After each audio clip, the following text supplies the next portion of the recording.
Welcome to this month's movie club. We have a double header, and I know I've put you through hell, and I know that I've been a really rough packer. But from here on, you are in my cool book. Welcome, Josh Wow. and Brand. Good way to open this. It took me Thank a you. second. Wow.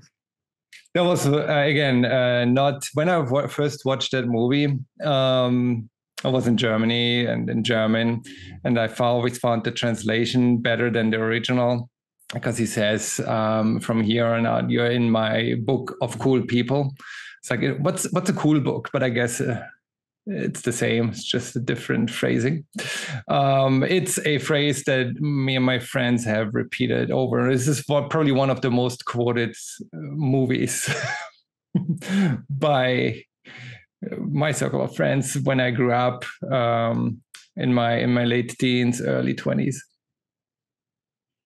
All right, Rambers, let's get rambling. I don't know why. I always kind of figured, I just thought this was a movie you never saw before, Torsten. Oh no! This is used to be one of my favorite movies. Yeah, around the time. How old was I when this came out? 16. So yeah, a few years later, a couple of years later, probably at Blockbuster or so, or one of the video rentals around there. That I would watch. I would probably watch that like at least 5, 6 times. My late teens, early 20s, and I didn't watch it really for quite a long time, maybe for 20 years. And it was nice to rewatch this movie. We still haven't mentioned it, but it's on the thumbnail. So yeah, From Dusk Till Dawn, and we're doing the double header, From Dusk Till Dawn and The Mummy. Fairly similar movies, actually. I'd never seen The Mummy, but we can get into that later.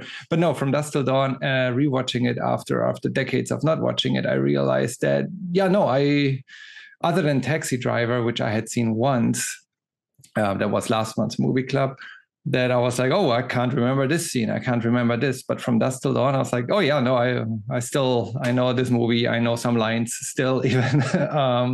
I know where this is going. I know each scene and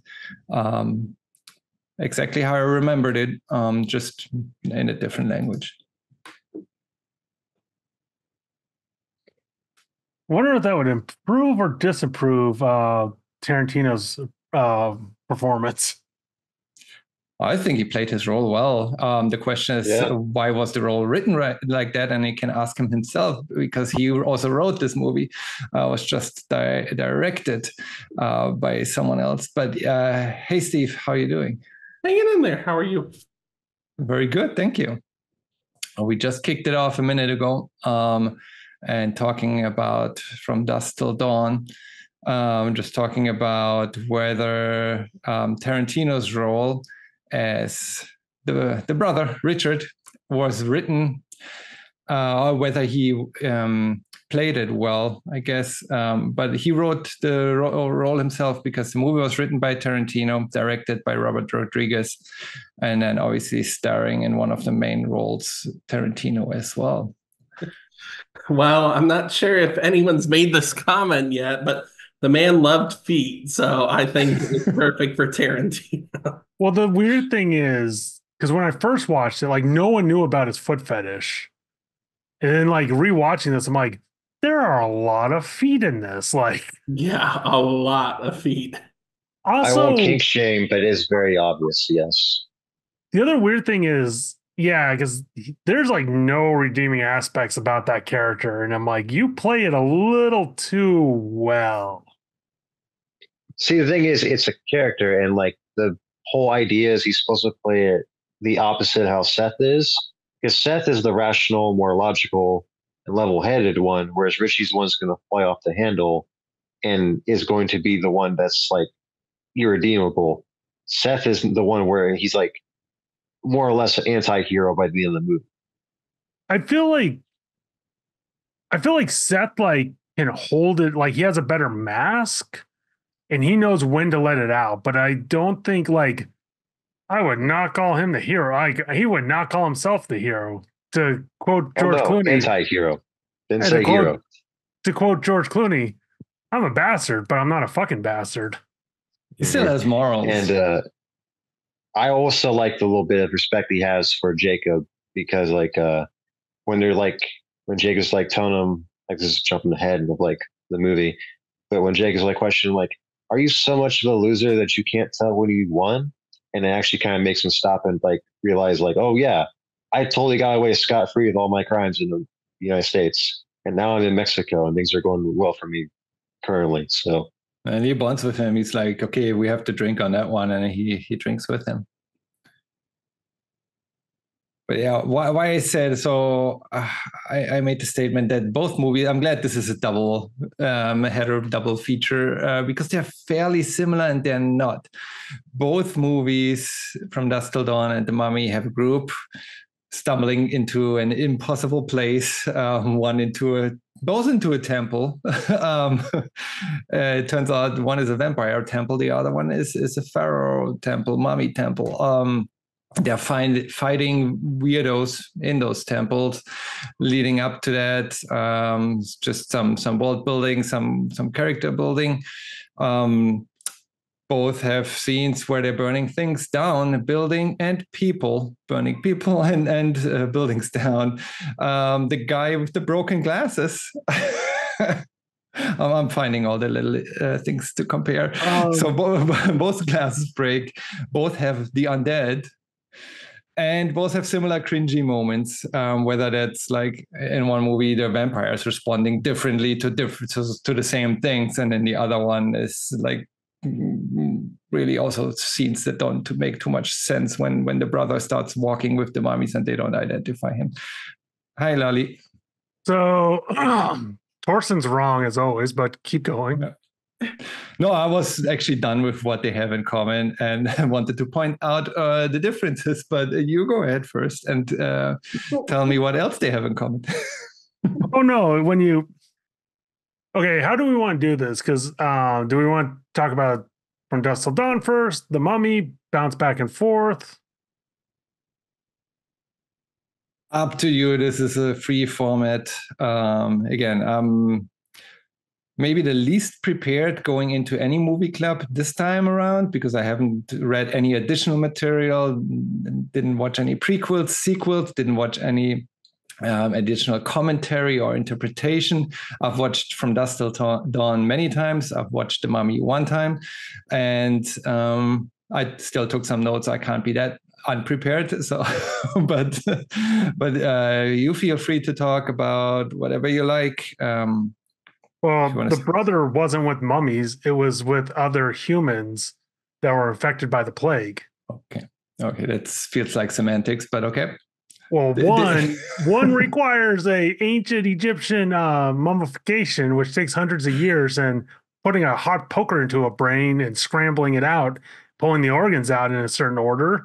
And the others are legions covered humans that are still alive. Then it's even worse, because they are able to identify who they have to chase. And just because he mumbles the same name, the other ones are, they are like, oh yeah, no, he's cool. Emo tap. So I'm going to go out on a limb here, and I don't think Torsten liked the Mummy. No, I actually did end up liking it more than I anticipated. Again, when this movie came out in '99, I refused to watch it. There was way too much marketing. It was too much hype around it, too mainstream. Again, would have been 16. It was the time when I was like, yeah, more into the Tarantino movies and Rodriguez movies and Desperado and all of that. I think a few years prior, I think that's even prior to From Dusk Till Dawn, like Natural Born Killers and that stuff. And then The Mummy came out. I was like, I'm not going to go to the theater and watch that. And when it came out later on VHS, I was just never interested. It's a mummy movie. It's like, seemed very stereotypical. Watching it now, I would say it's even at the same level as From Dusk Till Dawn, which I really enjoy and like, and is one of I don't want to say one of my most favorite movies, but it's like, yeah, it's a classic, cult classic. And I don't mind watching this movie again next week if I had to. I wouldn't be opposed to that. Because I do feel each movie has strong parts and not so strong parts, and where From Dusk Till Dawn is lacking, like the plot, that's what The Mummy has, and where the Mummy is lacking and dialogue, that's what From Dusk Till Dawn is strong at. Like, you can probably quote any line of that movie, where The Mummy felt a little bit cringy with regards to the dialogue. I don't agree with that. I don't agree with that at all, sir. I think there's a lot of memorable lines in the Mummy. Just Benny and Hey, Rick O'Connell having back and forth. Look who has all the horses. Oh yeah, Benny. Look who's on the wrong side of the river. What is a place like you doing in a girl like here? And nothing compared to like, be cool, you be cool. I will give you. To be fair, those are lines meant to be cool. So Yeah. Also, I got 6 little friends and they all can run faster than you. See, and I like both movies. I don't really think they go together. Because I don't even think Evil The Mummy's Dead like 2 goes better with The Mummy. I don't even think The Mummy's like a Halloween movie. But I will say, like, I feel like it is the perfect formula to like a pulpy action movie. And I wish we got more of those. It scratches that itch for me, The Mummy does, of Indiana Jones in that aspect. Because this when they came out, Indiana Jones was basically on hiatus for the longest time. And this scratched the itch so much that when they finally got like another Indiana Jones, the Mummy series was on this way out with the 3rd movie. So it kind of came in wins at like the best possible time. And to be fair, Torsen, the studio felt the same way you did. They were looking to revitalize a Universal Monsters classic and give it a new spin while paying tribute. They were more interested in having something art housey like a Tarantino film, but then Steven Sommers came on board and said, no, I want to do something action packed. I think it's great that Brand just mentioned Indiana Jones because that's what he was shooting for. That's what we got. And the unexpected success quickly greenlit the second Mummy movie, The Mummy Returns. It spun off into, for better or for worse, I believe 5 Scorpion King movies and a 2-season animated series on Kids WB. It was all over the place. And I think if they put a little bit more effort and love into the 3rd movie, if they waited to craft the script instead of rushing it out before Mummy Mania died, then we would have still had the franchise. Well, that and what happened to Fraser in Hollywood, but that's a whole nother story. Also, it was Kids Dub. Oh, I stand corrected. I thought it was UPN, the show, because I was like, no, Mummies Alive was on Kids WB, but both were on there. Both were on there. You know what? How do we force Torsten to watch Mummies Alive? You could have told him it was research for this movie. Oh, it has a mummy in it. It's like it's in this franchise. Yeah, go ahead and watch it. Also, then I'll just tell him to watch Monster Squad for the 5 seconds he's in the movie too. Well, and also because when I say pulp movies like Doc Savage, it's all the stuff that Indiana Jones.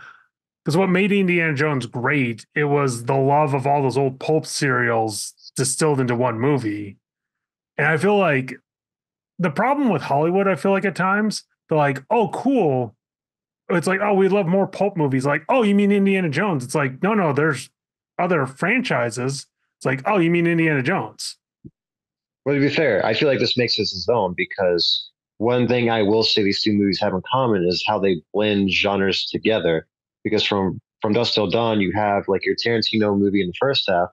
Then when that switch hits and becomes like an action horror movie, like an action horror comedy, you get that in From Dusk Till Dawn. And The Mummy, you get romance, you get comedy, you get action, you get horror, you get like a whole bunch of like different spectrums of like genres across both movies. It's actually kind of impressive. See, because I feel like from Dusk Till Dawn, like one, I know a lot of people that love the first half of the movie and hate when the vampires show up.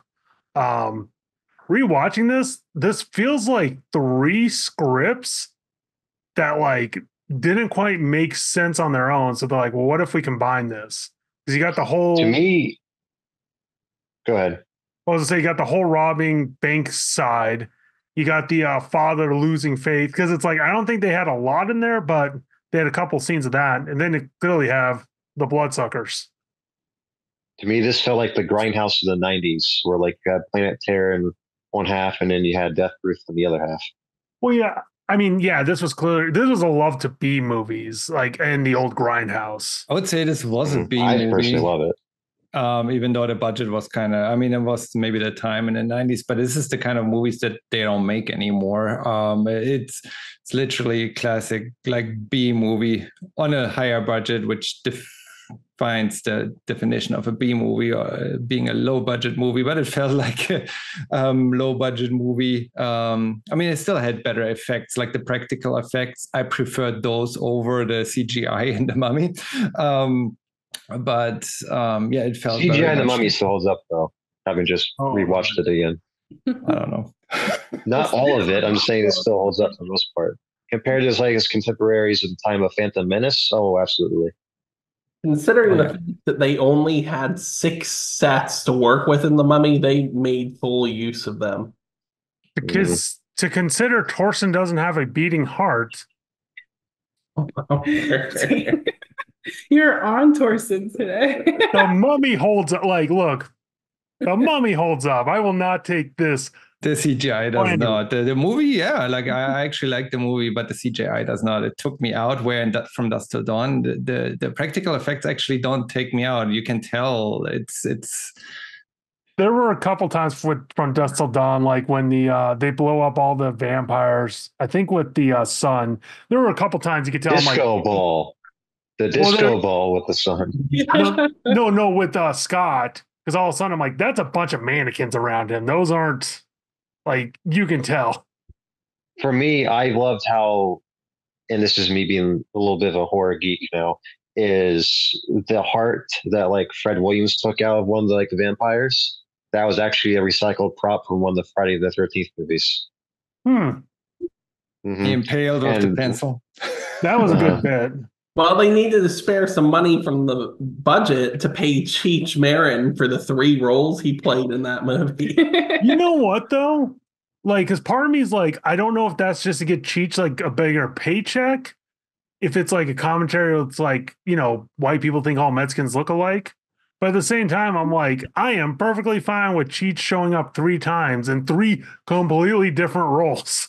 Here's the thing, he nails all of them. Oh, he does. He deserves to be nominated for supporting actor in this. I think this is a movie of 3. It's like you mentioned the 3 different plot points there. Cheech has 3 different roles, but you also have the 3 promises of Seth, who tells the clerk in the gas stations, like, if you do what I say, you'll be fine. Like, I promise you, nothing will happen to you. His brother goes nuts and shoots the cop, says like he snitched, and then he gets shot. There's always different reason. This time he got shot because he didn't keep his cool. He still like got the gun out of the safe and shot. He got killed for that. Then the second time he promises that is to the hostage in the motel. He tells her like, you'll be safe if you do what I say. This time it's his brother again, but this time fully his brother's fault why she dies. And then he promises Jacob that he'll be fine and their family will be safe if he does what they say. And this time it's outside, like other force of nature or whatever you want to call it. Not really Seth's fault, but it's still like he makes a promise he can't keep. And those are the 3 promises. Each time they're not fulfilled. He can't keep them because of different reasons. But each time, yes, he does not keep them safe. I like it like different reasons. Like 2 of those are the brother. Like 2 of those are. Well, 2 of those are brothers, and the third one's vampires who are just going to kill everybody anyways. So Yeah. Well, the first one, I don't know, because you could argue that if he was hiding under his desk, they would have just left and be fine with it. I mean, in the end, the whole thing, well, the whole thing blows up because they shoot the bottles and set the gas station on fire. But if they just shoot the cop and leave, it would have been fine. But the clerk, he had to go into the safe, get the gun, and shoot at them, and that's what he got shot for in the end. We don't know what would have happened if he hadn't done that, right? If he was just laying in the corner being still.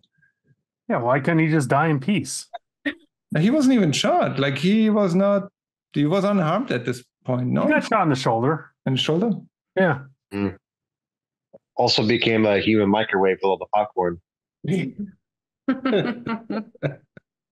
I think we can argue that the demise of that family was Seth's fault. Could the vampires still have taken them out? Yes, that was part of their nature. They were bringing patrons in to feed, but I think what expedited the process was Seth taking issue with Chet lady parts at the entrance there, beating the ever-loving crap out of him. And of course, Richie doing the same. And that made them a target because as soon as Chet recovered, they became the primary target. I mean, you can even go one step back and say, why did he take them in there? They knew they were meeting with Carlos at the end of the night. He didn't have to bring 2 minors into that bar and keep them all night. For what was the reason to keep them there? Well, actually, that's the thing. He actually goes into this like before they actually step foot into like the titty twister. Is they say like, well, he's supposed to meet us here before dawn. So he assumes he's going to be in there like while the bar is open, and there he even says like, "This is going to get to a nitpick I have, I swear." But like he says, they open up before dusk, so they're in the bar until dusk.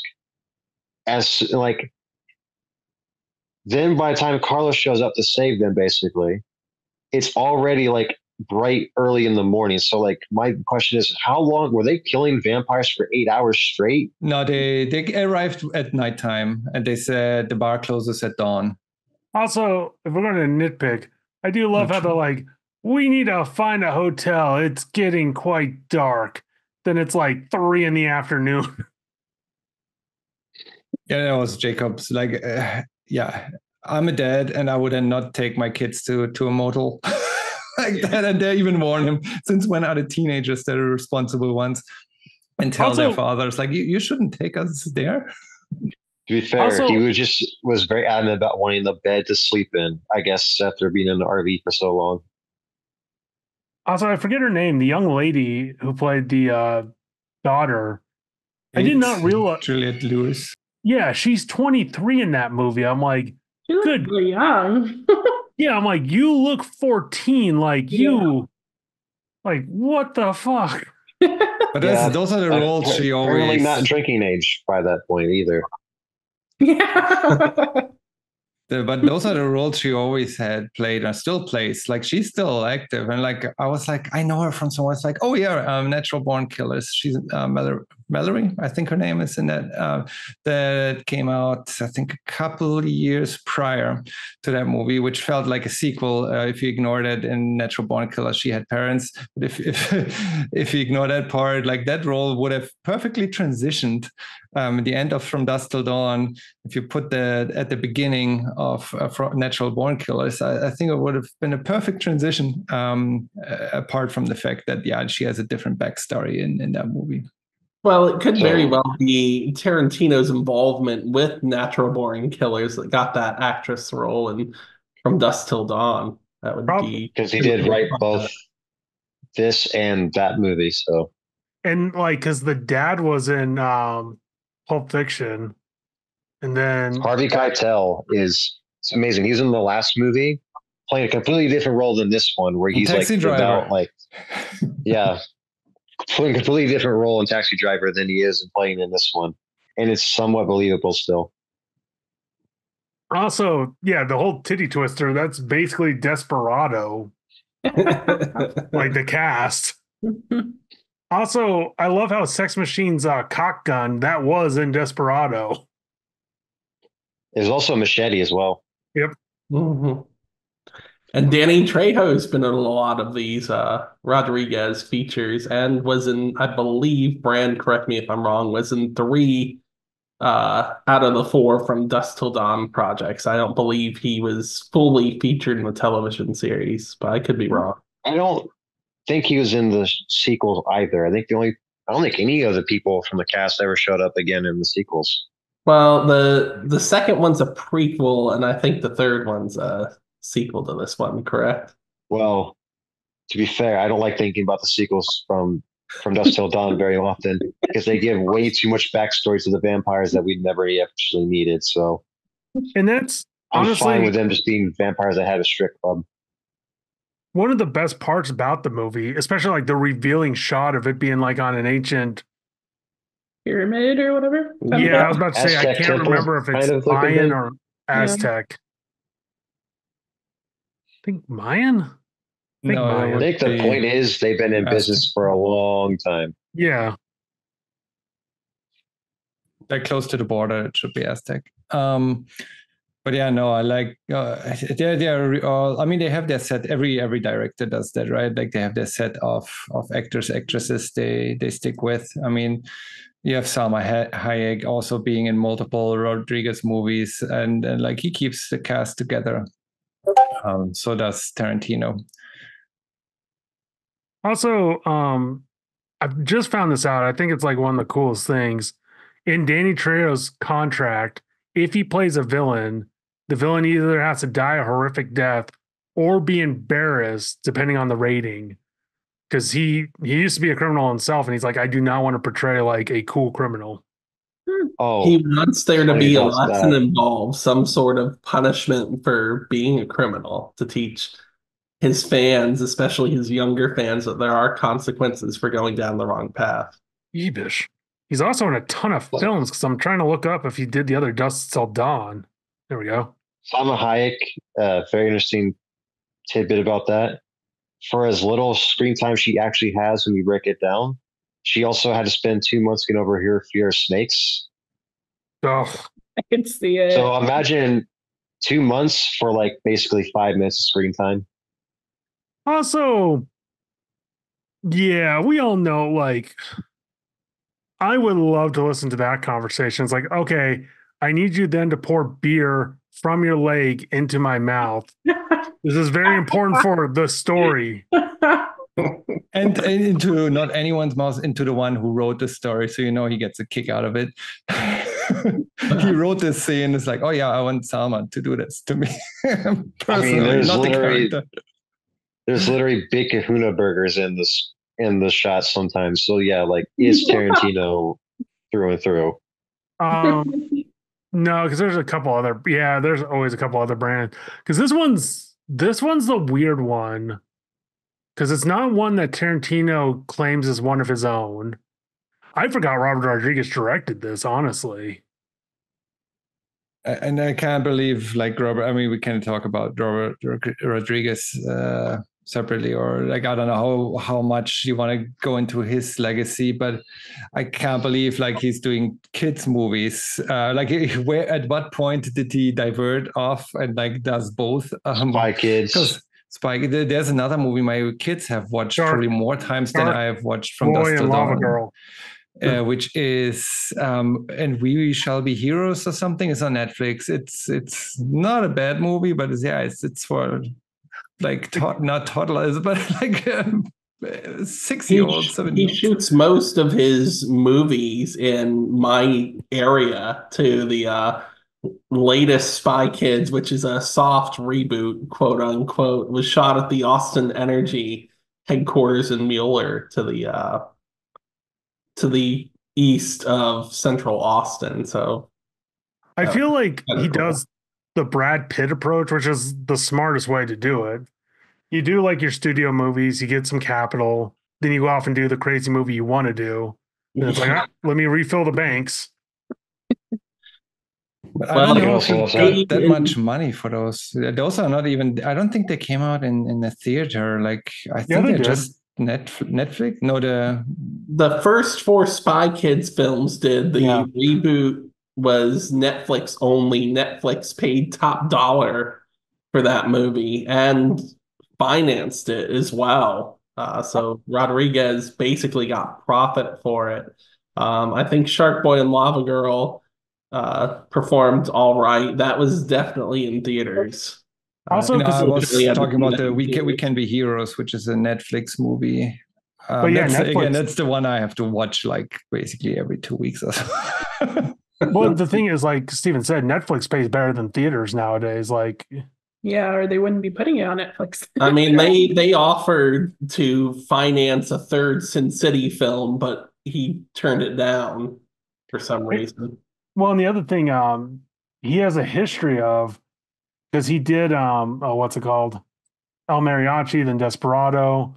Like studios for a long time were pissed at him because they're like, "We need you to spend more money." He's like, "Yeah, but I'm coming under budget." It's like, "Yeah, you're hurting our taxes because we need you to spend like this amount." I never thought I'd hear that sometimes. It was like, you need to spend more money on this project, please. Because I also like, I know the DVD for Desperado, they had like his thumbnail or his storyboards, and they're horrific. But at the same time, it's like, it's like, I want you to jump over the bar like this. It's like, okay, he knew what he wanted his shots to be, But I so he think could so- get out. Desperado was I'll only give his second feature Tarantino- film. So that was still in his. He did El Mariachi, then Desperado, then From Dusk Till Dawn. And then he already, like, I didn't realize there's one other I haven't watched, The Faculty, but then he went into Spy Kids 1, 2, 3, Once Upon a Time in Mexico, and then he did Sin City. And then I guess from there it's all over the Planet Terror. Because he Shark also Boy. did, and I feel like this is a Torsen film, 3 rooms or 4 rooms. He was one of the directors of that. Yeah, that's. And But the it's, movie, I feel too. it's just a short movie project. There's 4 different directors, 4 different parts, and it's not a long movie. And the parts are not connected really, other than The bellhop. the bellboy just going to different rooms. So that's not really a feature film. That's like, yeah, you short story. Each of the 4 did a short story. So wait, so this was Torsten's first time with the Mummy. Was this anyone's first time with From Dusk Till Dawn? Mine. Okay, what were your thoughts, especially from going from Be Cool Okay. Ramblers to unsucking undead bloodsuckers? First tell them what you thought of it after the trailer and after seeing the GIF that James posted, and then talk about how you felt after the movie. No, I think I just saw like the gif of like what's her name like dancing at the titty twister. I'm like, this is why you guys are watching this. But no, I like the movie. I've been liking a lot of the kind of cult classics Steve's been showing me lately. I feel like I didn't used to. Like I used to be very much like a more modern movie person, but this year we've watched a lot of cult classics and I've been liking it. I mean, I grew up in Thailand, so I didn't move to the US until like 2001.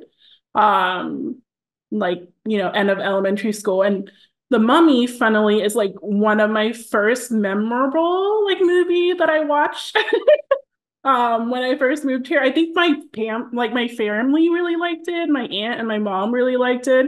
I think it's just because it's so easy to follow without really understanding English and like the dialogue, probably because my mom's Thai, my aunt's Thai.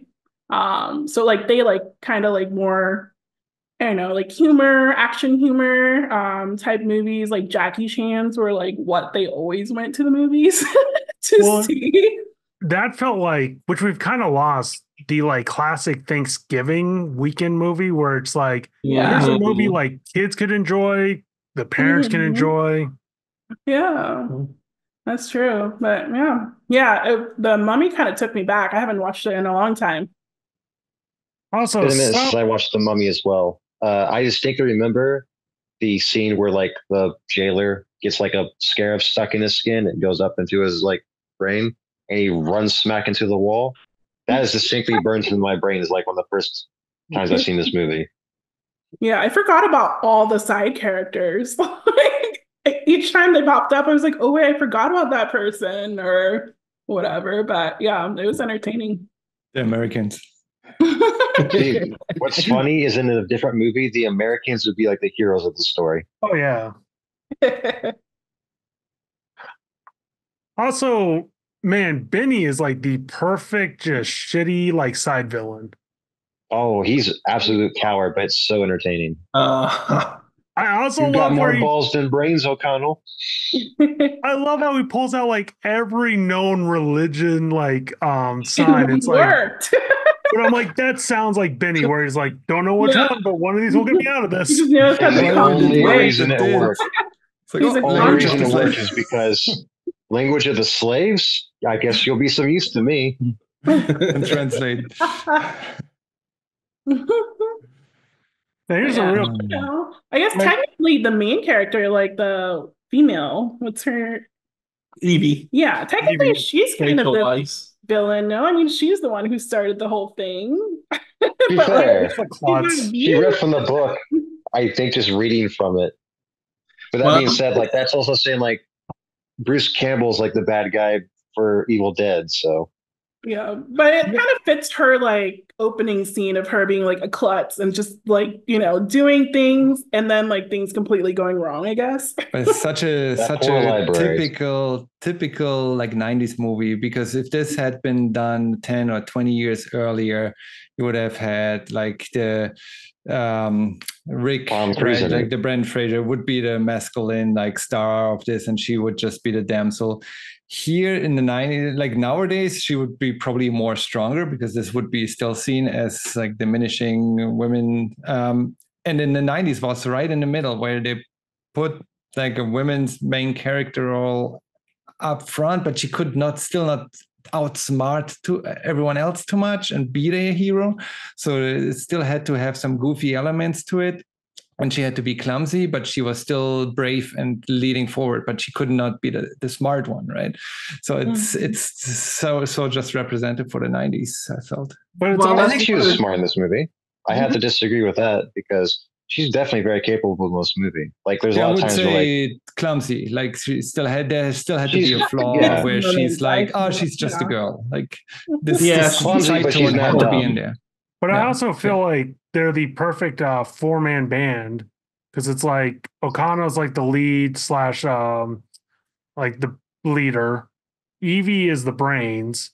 The brother is definitely I forget the full band, because he's like the Sidekick. sneaky one. Jonathan. Well, Jonathan, yeah, but I forget what it's Hart, like leader, because like the Ninja Turtles fall perfectly into this. Lance. He's the perfect Lance. That's the term. Because he's not He's O'Connell. consistent, kind of to Evie a little bit. I don't know. Then you have He's Oded what? Fehr, who's the badass muscle. Also, man, see, Torsten, if you were like a few years younger when you saw this movie opened up a lot of people's sexuality, because a lot of people discovered what they were into because of this movie. The Mummy? Oh yeah. You haven't seen those memes? I don't know. I watched it From Dusk Till Dawn before that, and I know. I wouldn't call. If you claim that the Mummy opened up someone's sexuality, Between like Well, I'd be worried if someone said From Dusk Till Dawn opened up somebody's sexuality because, like, hey, those snakes, I don't know. that scales just did. Selma Hayek. well, it's either you get Salma Hayek, who's going to just turn into a vampire and kill you, or you have Juliette Lewis, who has questionably ambiguous age. So probably not good either way. I'm Also, good with the killing part. going back to From Dusk Till Dawn, Scott's a worthless character. Like, good God, he did nothing. He died. Yeah, Yeah. Like a And- bitch. And to be fair, he helped share some commonality between these films, because both Kate and Evie start out as kind of quiet and demure, but they eventually turn to complete badasses. Also, Okay, I'll give think him one that's why I credit. think Jonathan should have died. He's the only difference in the end because it's the main male character. the That's what the you had more Benny there naive for. He's like woman make it the. out in the end. And That's Jonathan what you is had Benny there completely for. should have died. Well, Benny died, no? Did he? Yeah, he got did. But that's like squeezed. he's like the opposite of like Jonathan. Like he's the coward, but he like will actually run. Jonathan actually still helps. I was going to say, comparing it to From Dusk Till Dawn, because Richard still like he's not a coward, but he still dies. He's the brother. Like both movies have a brother, and that's why both brothers should have died. Well- Then the ending would have been the same outcome with like the two survivors.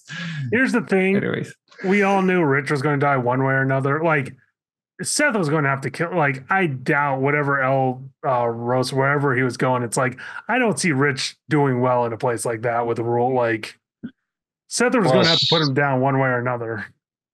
Behind the curtain a little bit, Tarantino usually, if he's has himself written in his movies, he usually will have himself axed off in most of his movies. I think the one major case of this not being a thing was Pulp Fiction. It was so minor of a role, then why would you kill him off? But in Django Unchained, he sure made sure that he got killed off. Mm-hmm. He died. Plus, his also like thing is like he also wrote Richie so horrifically, personality wise, that like there was no way Tarantino was going to write him like live in the end.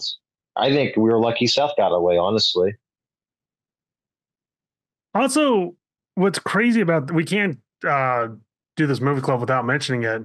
This movie made George Clooney's career because before he was just doing soap operas. This was the first time he was ER made his career. Actually, ER is why he got the role. This movie was made at the right time. 2 years later, you would have not gotten Clooney for this role. Like he would have not the moment because he had already been in ER, but he was not at the level of fame at this point that he would have declined this movie. I don't think he would have made this movie after the success in ER. No. That's the thing. He tried to get into other films, but everyone's like, no, you start in ER. Like they were typecasting him. He was the Bruce Willis of the 90s before this movie. Yeah. Bruce Willis was in Moonlighting. They thought he was too schmaltzy and too much of a heartthrob to succeed in an action movie, but Die Hard helped build him into something more. The same thing happened with Clooney once he starred in this. Yes, he was well known at this point because of ER and a few smaller roles, but this really launched him in a different way. Especially because it showed him in that we go from Seth Gecko to Batman a year later with George Clooney. The first, according to Clooney, the first gay Batman. Ambiguously, probably, but good old nipple suit. Hey, I don't know if that's just a costume decision or a choice there. May the director rest in peace. But generally, the cast of From Dusk Till Dawn is just star packed, right? Mm-hmm. Yeah. Except for Scott. Yeah. Well. At least Scott had a super soaker that they full of holy water. They kind of ripped off her blood. That was the other thing. I'm like, dude's got old condoms and a super soaker, and his sister knows how to use a crossbow with no questions. It's they had 30 minutes of training. I assume they had 30 minutes of training. What else were they doing for 8 hours while they're waiting to like get out?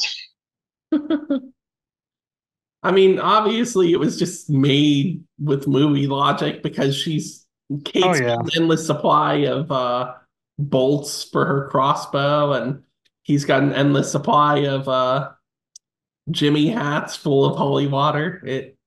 At least they reloaded their guns, though. Like I gave both movies, I gotta give it. Like usually in those kind of movies, no one ever reloads anything. They just have infinite clips, and in both movies they ran out. And I think even in both movies they threw the gun at Well, my question is, how does Fifth Machine's gun work? Because it's literally tied to its crotch. Like, how does he fire the thing? Why would I even want to ask? Brand, if you have to ask, you're not ready for it. Well, that's the thing. He only uses it once, so it can't be that good. Really trying to prove his masculinity there, huh? See, what I liked it was his exchange with Kate, where he goes like, "Hi, my name's Kate. Nice to meet you. Sex machine. Nice to meet you, Kate." Because his delivery of that is just like, Dave. Yeah, it's very casual. Also, I always like these vampires always feel unique because it's like one, the whole soft body, like the rotten body, because it was easier to like stake them. I'm like, I can get behind that. Two, they felt more like zombies in a way because it's like, oh, you got bit, like you got bit in the arm. You're now going to turn into a lapdog of Satan. Well, it's like vampires. Like you get bit by a vampire, you turn into a vampire, kind of a thing. It's like werewolves almost in that sense. Whoa. It depends on the franchise because, like, if we go to Helsing, if you get bitten by a vampire and you're not a virgin, you turn into a ghoul. You're a virgin. Every one of these movies like has vampires, has different types of rules. All I know is I've seen vampires, ergo they are vampires. So also, this is the only one with a rat vampire I can think of. Yeah, that was an odd transformation. Although I will say, kudos to Fred Williamson's vamp design. Actually looked like a bat in the face. Oh, that was excellent work done. Thelma kind of looked like a snake, no? I was like, yeah. When she first turned, like, because she was the first person, I was like, what the hell? She looks like an alien. So I was like, I thought this was going to be a vampire movie. See, I'm kind of upset. That's the one thing I hate about the trailer because I saw this blind. Like, I didn't realize because it's like, oh, they're vampires. Like, it's such a great twist. So I kind of hate that got ruined for you in the trailer. I also love that, again, in the 90s, vampires were more present in cinema and literature than they would be nowadays. So they didn't have to explain what to do with vampires. Everyone knew, okay, like pale their heart, get some silver. No, that's werewolves. Like how they made the joke. It's like, are there any werewolves? No, so it doesn't matter. You have to have a cross, the holy water. Like they at some point go a little bit more into what do we know about them. But when the vampires first show up, you really don't have to pick up the audience too much. Everyone knows, okay, like, is there sunlight? Is there anything else impaling? And that works and all good. I like Seth not being skeptical for a change because, like, he was like, look, 20 minutes ago, I didn't believe in any vampires, but I know where I saw it was fucking vampires. So you felt like you identified with the characters because they felt the same. I do appreciate that because there's nothing worse than like a movie where someone's like, I can't accept your judgment. It's like you just saw batshit crazy. Like, this is not your reality. At least Mr. Burns got his eyes taken out, so you can't see him anymore. That's true. I do think it's fitting that these were selected for the double feature because the director of the first two Mummy films, Stephen Sommers, was a fan of this film. And he was selected eventually to be the director for the Van Helsing movie, which also has similar looking, unique-ish vampires in that film. I love the transformations in that film, just like I do in From Dusk Till Dawn. And probably the best Frankenstein we got in a minute. Oh, 100%. Sir, Frankenstein's the doctor. It's the best monster we've got. Frankenstein's monster. Either way, it still works. Just saying, there are rules. Also, we should do a movie club with that without Torsten, because I like Torsten. Have you ever seen Van Helsing? It's the only movie I've ever watched in an outdoor car theater where you put the volume onto your car radio when they still had car radios in cars. That was a perfect drive-in movie. Yeah, I can't remember too much. Like, I don't know. What was it? You don't remember your burning rage against that fun movie? I don't know. It wasn't. It was the angle also, like through the windshield. I was like, oh, why am I not in a proper cinema? Why is it in black and white? We could do a double feature of Van Helsing and Underworld, since Kate Beckinsale is a vampire in one and a vampire hunter in the other. Yeah, then I would enjoy half of that. Your lovely lady's going to go, now I know why we're watching Underworld. See, me, I would have Van Helsing with Blade, because at least that would somewhat fit. Oh, I'd be up for that. Wait a minute, you don't like Underworld?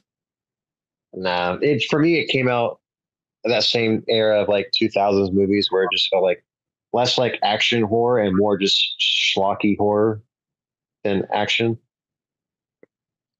Like Aeon Flux was not like, and I put that same kind of thing. Whoa, we are not comparing Underworld to Aeon Flux. Like, whoa.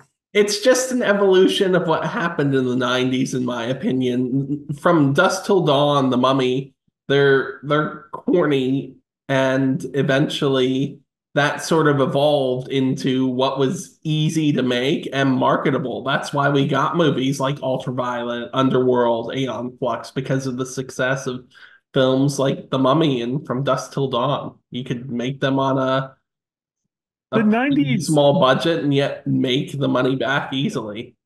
Also, and I think with The Mummy, they never replicated the success they got from The Mummy with other stuff like after this, because like the 2017 one, well, that killed the Dark Universe essentially on arrival. One and done, basically.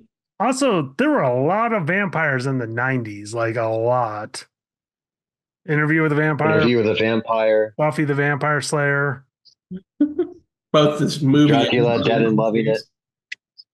Yes, the John Carpenter one came out. That was 80s? No, like the late 90s. It might have been my same year as this, 99. But it's also like any decade, because it's like the 80s bleed into the 90s and vice versa. Because I think the original Buffy the Vampire Slayer is like 91, but it was filmed in the 80s, so it looks very 80s. John Carpenter's Vampires came out after From Dusk Till Dawn, 2 years later. Wow. I feel 90s. 98.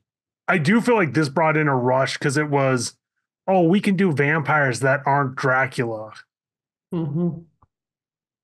Especially because it's like they had the high sex.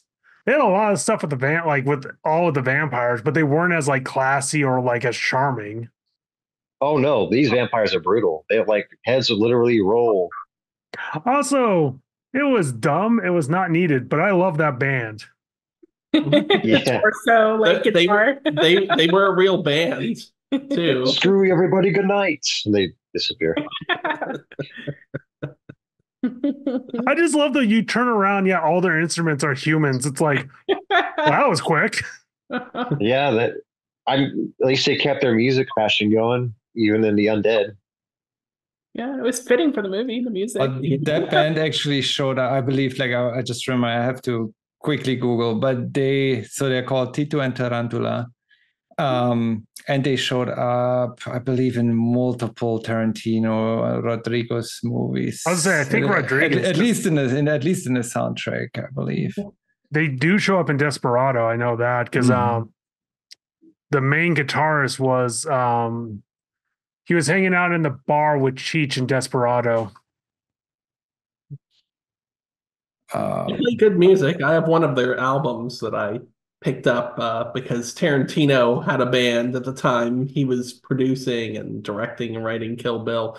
His band's, I believe, called Chingan, and Tito and Tarantula had an album that they released around that time. They play really good music. I'm not sure if they're still touring. I also enjoy the music from The Mummy because, like, a lot of that is like, oh man, this takes me back to like big Hollywood scores and movies that were like very common.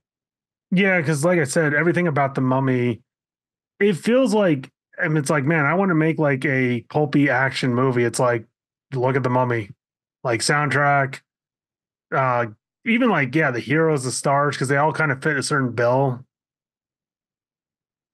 A movie that Universal had absolutely no interest in moving forward with and had no faith in was one of the biggest blockbusters of that year.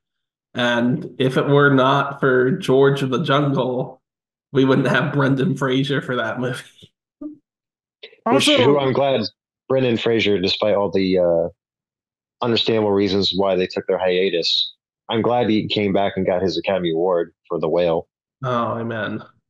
A successful comeback too after showing up in Doom Patrol. I need to get George of the Jungle and Dudley Do Right. They have rocks. All we have are these machine guns. I need to watch Airheads again. I remember liking that.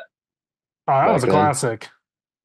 The nice thing about him coming back is that he has once again revitalized interest in this franchise. The sales, digital and physical home media of the Mummy movies are up thanks to the whale, and there's been interest in reviving the franchise again. Even Rachel Weisz, who opted out of the third movie for good reason, has expressed interest in coming back at some point, as well as John Hannah. Oh yeah, because Brendan Fraser almost died in The Mummy with the hanging scene because that stunt went wrong. Look good, don't die. And then they just filmed that scene. It was like, oh wow.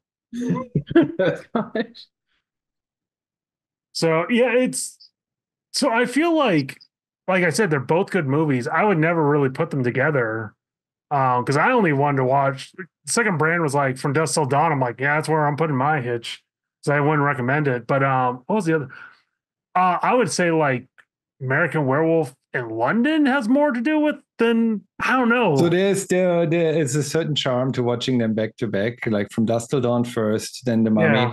There's the scenes with the cross. So in From Dusk Till Dawn, almost every vampire gets affected by the cross being put in their face, except for the one who's like literally just slapping the shotgun out of Jacob's hand. I believe it was Jacob. But where the cross works, and then you have in The Mummy, I forgot who it was, one of the Americans, I guess, who's like literally putting the cross into the one undead guy's face, and it's like, what are you doing? It doesn't work on them, so he's trying. Steve, I think you know who. You know, I don't know who it was, but yeah, one of the characters like tries to cross on one of the mummies, and it's like, nope. I forgot about. I'm glad you brought that up because I wanted to mention that. So like I watched From Dusk Till Dawn for years, but I've like, watching it's like, oh right, the preacher lost faith. Because that reminds me of like Salem's Lot that just came out. They have that same subplot where a priest loses faith, at least in the books. Because the idea is like the cross has no power; it's the faith behind it. So like a priest would be more powerful because it's a man of God. So like doing this doesn't do anything. It's the idea of like, I believe in God so much. But like this, that and The Exorcist, I felt like they really fumbled with the whole priest losing faith, whereas this one worked a little better by having the kids kind of tell some of it, not just him, because it made it a lot more engaging and quicker. That and Seth kind of like using what respect he does have for Jacob and like trying to instill trying to instill that into Jacob. And I liked how it was like, now, are you a mean servant of God? And like Harvey Keitel's response, it cracks me every time. I am a mean servant of God. Man, you should just curse up a storm because Torsten has to edit it out, so it's quite fun. That's why last time. That's why I didn't quote any of Chat Lady Part's lines. I don't want Torsten to have to edit out the P word every couple of seconds. If we want him out to get this out before Christmas, we should probably not make it such a bang. Once I have the beep sound on copy paste already, I just go through it. But I have to know where it is, so I have to rewatch it anyways. But no, it's very inconsistent, right? Because the water had to be blessed, but only if Jacob believes still. It'll work, but the cross works for anyone, no matter who's showing the cross. The vampires are like, oh no, but then it doesn't work on all of the vampires, and it's very inconsistent how those things apply. But it's a B movie. Well, it's also, I chalked those up to, oh man, we're about to get real nerdy. I chalked that up to Warhammer 40K orc logic. So orcs in 40K, they are all slightly psychic, which means is if they all believe something, it comes true. So I think what happened was all the vampires believe, oh, it's a cross. That's true. The guy who slapped it out became a vampire, and he knew it's like, no, you're not a real priest. So by having that knowledge, he interrupts that whole, it becomes true. Plus, you get the ones who try and like when Jacob has like the bat as a makeshift cross with like the shotgun, and you still see like a couple try and like take swipes at him and they get blasted for it. Exceptions to the rule. I don't think that cross actually worked. I think it was just more like, okay, we know what that is. Because the second they tried to go towards it, like he said, he got shot. Didn't they shove it into one of them, their mouth, and then the girl shoved an actual cross, not the shotgun, baseball gun. No, her necklace, yeah. Yeah. That was the one like the second Cheech Marin character, like swallowed and ate up. Yeah, that was turned to goop.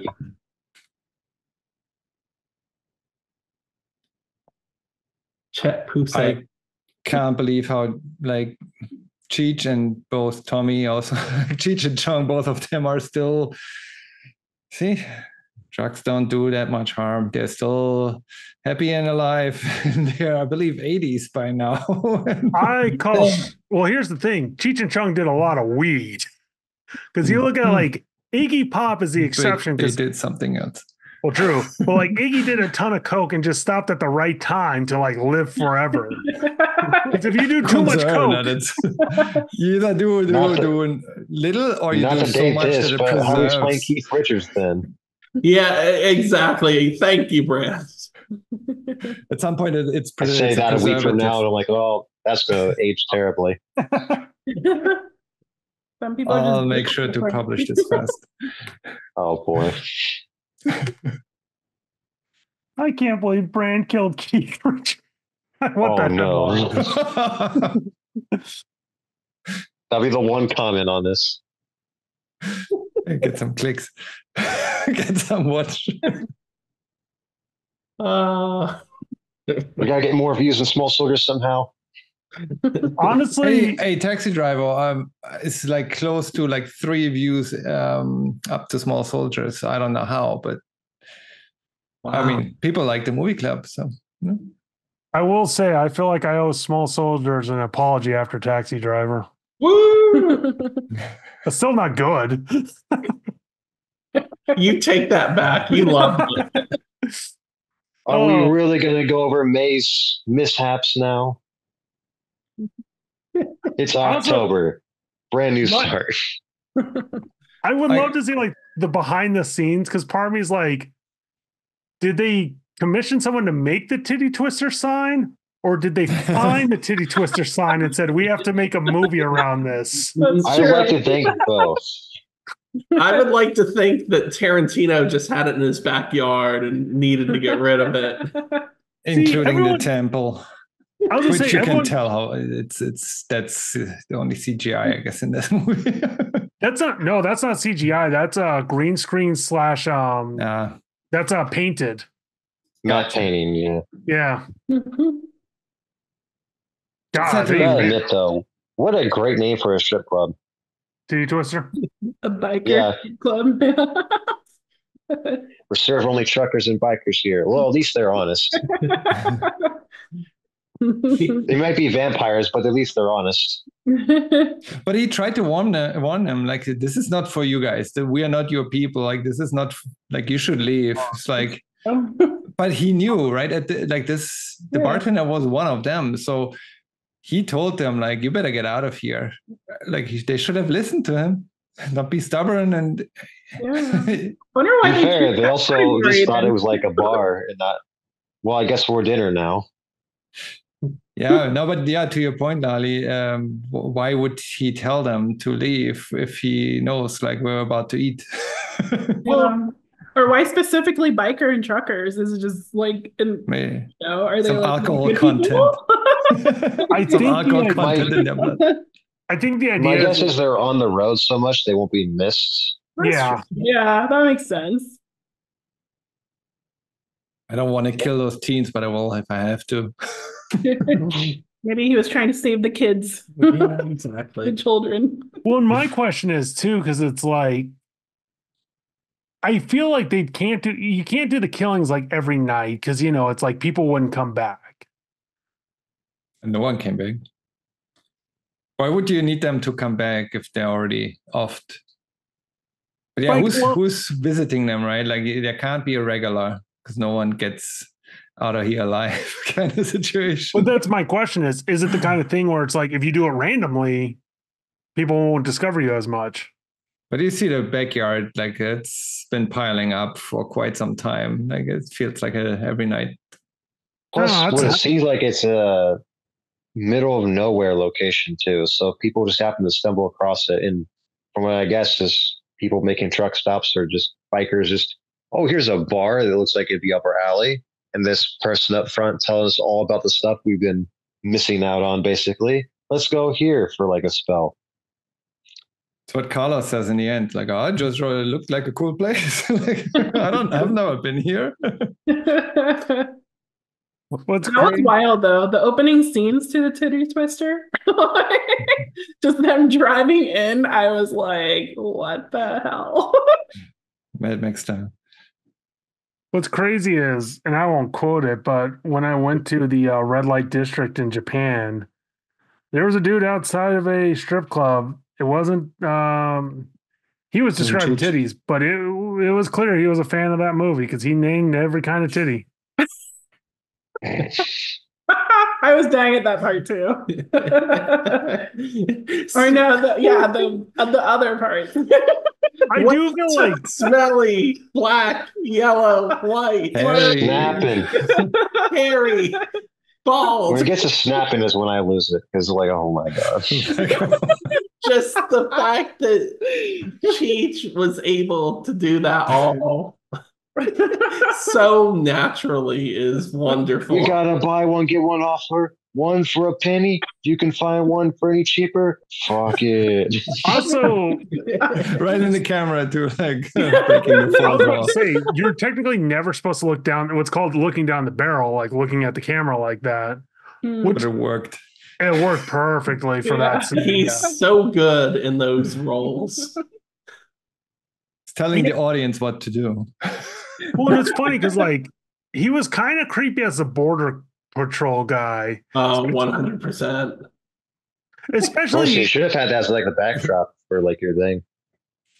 Well, that was my other thing because I was like, when I watched this as a teenager, it didn't dawn on me. I'm like, oh, yeah, that's creepy. You know, that's creepy. Watching it as an adult, I'm like, how old is she supposed to be exactly? Yeah, in this movie. Definitely not 21. Oh, wow. No. She says as much, right? Like, yeah. When they're in the bar, she's not drinking age. I believe she's between 17 and 21. You hope. Bar still served her. And I think back in the 90s, don't quote me, the legal drinking age in Mexico was 16. Well, and also, man, I remember in college, I honestly didn't do this, but there was a bar where it's like, if you were under 21, you could come in, but they'd put like an X on your hand so you couldn't get served. Everyone went to the bathroom, like rub that off. Rubbed it off, yeah. Yeah. Because it went under that movie. It went out of business like a year later because it's like, it's like, not ever, especially the undead. It's like, yeah, we're worried about the health code violation and quick, clean up those entrails real fast. The health inspector's coming. I feel like we got instruments made of dead bodies. What do you want from us to like when the tax man comes around? We can't write this off. Also, let's say this was like a double feature. This feels like the kind of thing that would have been on TNT. You would have had The Mummy first, and then After Dark would have been From Dusk Till Dawn. Yeah, I watched this in the wrong order because I watched From Dusk Till Dawn first and then The Mummy. So I'm like, kind of watched this in like in the opposite order from that. I think that's the right order. That's how I watched it and how I enjoyed it. Now, if we were to move forward with both of these franchises, I think the Mummy was better. I was going to say, Mummy for their films than The Mummy 2, all day, every day. We do not need to watch The Scorpion King. We do not need to watch the other From Dusk Till Dawn. Thorson, you were talking about. I can enjoy Scorpion King as a so bad it's good kind of thing. I mean, it's Dwayne The Rock Johnson playing the Scorpion King. There are better. It's so bad. It's so good. Well, The Scorpion King was really his second feature film. The Mummy Returns was his debut. And Thorson, you want to talk about the CG in The Mummy? You haven't seen bad CG until you've seen The Rock as the Scorpion King in The Mummy Returns. That is nightmare. Not to say, because this gets overused so much, the PlayStation 2 cutscene. No, that is legit a PlayStation 2 cutscene as CGI. And I had forgotten that The Phantom Menace came out the same year as The Mummy, and that CGI sucked way worse. Like, so did The Matrix, but people remember The Matrix probably more fondly. I never rewatched it. I watched it when it came out. But as bad as From Dusk Till Dawn 2 is, The Mummy Returns is definitely close to equal quality as So you don't recommend either? No, I recommend The Mummy Returns. Like, it is a solid sequel to The Mummy. Like, it's not as good as The Mummy, but it's a fun movie. So if you like The Mummy, you'll like Mummy Returns. I'm with Josh on this one. Steve. They rush The Mummy Returns, but it's still a quality film. I would recommend stopping, though, if you're curious about the origins of The Rock's character. Watch The Scorpion King. You don't need to watch 2 through 5 of The Scorpion King. And what was the third one called for The Mummy? Was The Empire of the Dragon. Yeah, that one is a tough watch, knowing that basically the entire time Brendan Fraser was making it, he basically held together with Scotch tape and prayer. It was also the other problem with that movie. They did that weird where it's like they wanted Jet Li to be like the next Jackie Chan, like a giant star. So they rushed him out to a ton of movies. One, it's like he couldn't speak English at the time, but it's like he gave these weird stilted performances because, like, in the Hong Kong films, he's Chinese, so he knows how to act and stuff. And it's like he get all these directors who are like, okay, we need you to be cool or doing nothing, like nothing in between. Yeah, and that movie, I felt like he didn't do much of either, really. Say what you will about Imhotep, his arc is great in my mind. The Dragon Emperor in The Mummy, Tomb of the Dragon Emperor, had very little personality. And of course, the whole time you feel the absence of Rachel Weisz, who wasn't involved as Evie, due to the fact that, one, she didn't approve of the script, and two, she had just had her first child. Universal wasn't willing to wait for her to change her mind or for her to be willing to be separated from her child. So I think it was in 2008, Universal just said, the hell with it, and released it as is. And tried to make, spoiler alert, the Next Generation the lead-in for any potential future films. Also, do not watch the cartoon. Like, don't. I don't plan on watching any unless all of you would have said yes, The Mummy 2 is the best movie ever made. Like, I don't think that was not a convincing argument of you. Yeah, it's just good, but it's rushed. But it's like there are other movies outside of those franchises. No, Torsten, if you have a relaxing Saturday afternoon, little drink, then sit down and watch the Mummy Returns. It is worth investing the time in, because whether you count the third movie as canon or not, I personally don't. I think that if you had to end the franchise somewhere, it acts as a satisfactory conclusion, as well as being able to have us wanting more. You see, until 30 seconds ago, I didn't even know there's a Mummy canon. Like, I didn't know it expanded that much, that there's a I know there's like a sequel, prequel, whatever, but I didn't know there's a whole universe. Well, some don't know that, like, the 1999 Mummy movie is a remake of the 1932 movie. Some don't know that. That someone would be me. Also, Torsten, The Mummy Returns is better than Taxi Driver, Small Soldiers.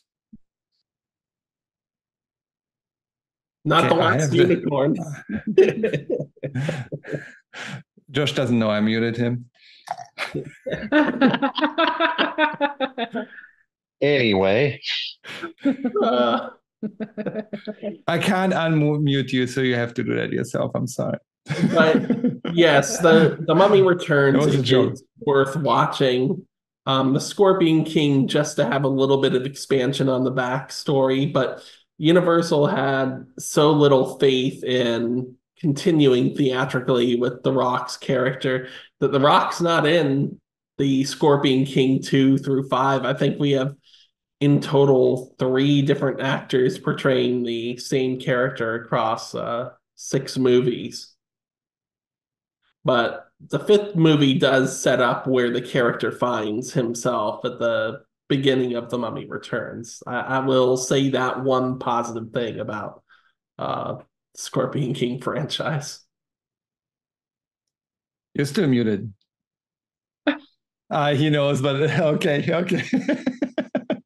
I can't read lips. I was trying really hard. I literally was like, I'm just glad I can guilt trip Torsten because he thinks doesn't know I'm still muted. You could the entire time you could have been saying Taxi Driver is the greatest movie ever. We would never have known. I think I dubbed over. I can do voiceover. I'll do some edits there. Taxi Driver is the greatest. Small soldiers changed my life. The problem with the Mummy. You're quite good at turning me on. Hello, Smithers. The problem with any horror franchise, like, oh man, this made money. Let's kill this horse and beat it until it's a pulp. Because it's like, how many Nightmare on Elm Street, Friday the 13th, Scream, Halloween, Hellraisers, like they do Saws, they do so many sequels to the point where it's like, it's not good anymore. I think they do so many sequels, you forget about the franchise, then you'll rewatch the original one and go, that's right. That's why this was beloved. I do have to say, because it's October and we wanted to do horror movies. Both movies are like, none of them feels like a horror movie. I had to look it up. Like, yes, From Dusk Till Dawn is R-rated, but The Mummy is PG-13. Neither movie feels to me like a horror movie. Even From Dusk Till Dawn, the horror elements are a little bit over graphic, but mostly language and nudity. And everything else, the props. I mean, you have some splatter in there, and this, I guess, goes more into splatter horror, but it didn't feel as realistic as it would have to be terrified by it. It's like comedy, horror comedy. Wait a minute. You're telling me the movie with the vampire strip club and the mummies weren't realistic? That's the word you chose. There's a way you could make this realistic where this becomes terrifying. You have more jump scares, you have less jokes in there, because it was still made funny. Like, you have a deflating voice. Like when they punctuated the vampires, the voice that they put over was a deflating tire, or like a balloon, like that's why I say it's more akin to Evil Dead, like Evil Dead 2, where it's like more of a horror comedy than actually like a horror movie. Yeah. But I will say, because like American Werewolf in London, they use a lot of like comedy and horror makes sense at times, because it's an easy way to like cut the tension and then rebuild the tension up again. But yeah, the thing with both of these movies, you're not worried about the characters, because there's a certain amount of like action, like they have power, where like a lot of horror, it's usually it's an allegory for something, because like Exorcist is a good allegory for like a kid having cancer or a disease you can't control. Whereas like with this, it's like, yeah, it's stripper vampires with a dude named Sex Machine and a whip. And Frost, who is a Vietnam vet. I still, to this day, whenever he starts the Vietnam story and everyone's ignoring Sex Machine, I'm like, why would you be doing this in this location? Well, gotta pass time somehow. I think it's perfect that he was a vet, because Tarantino loves featuring vets in his movies as a way to allow you to empathize with the character, and when they pass on, you feel even more empathy. The only thing missing was, and then your father instructed me to bring you this dick pistol and I shoved it up my ass. Dang it, Christopher Walken. That Christopher Walken, you owe him an apology. Like, you'll never hear this, but you owe that man an apology. Well, that man owes us an apology for the country bears, sir. This Wow. guy is unbelievable. Oh, I mean, no, part 'cause of it. So he can might- just walk in away from that apology.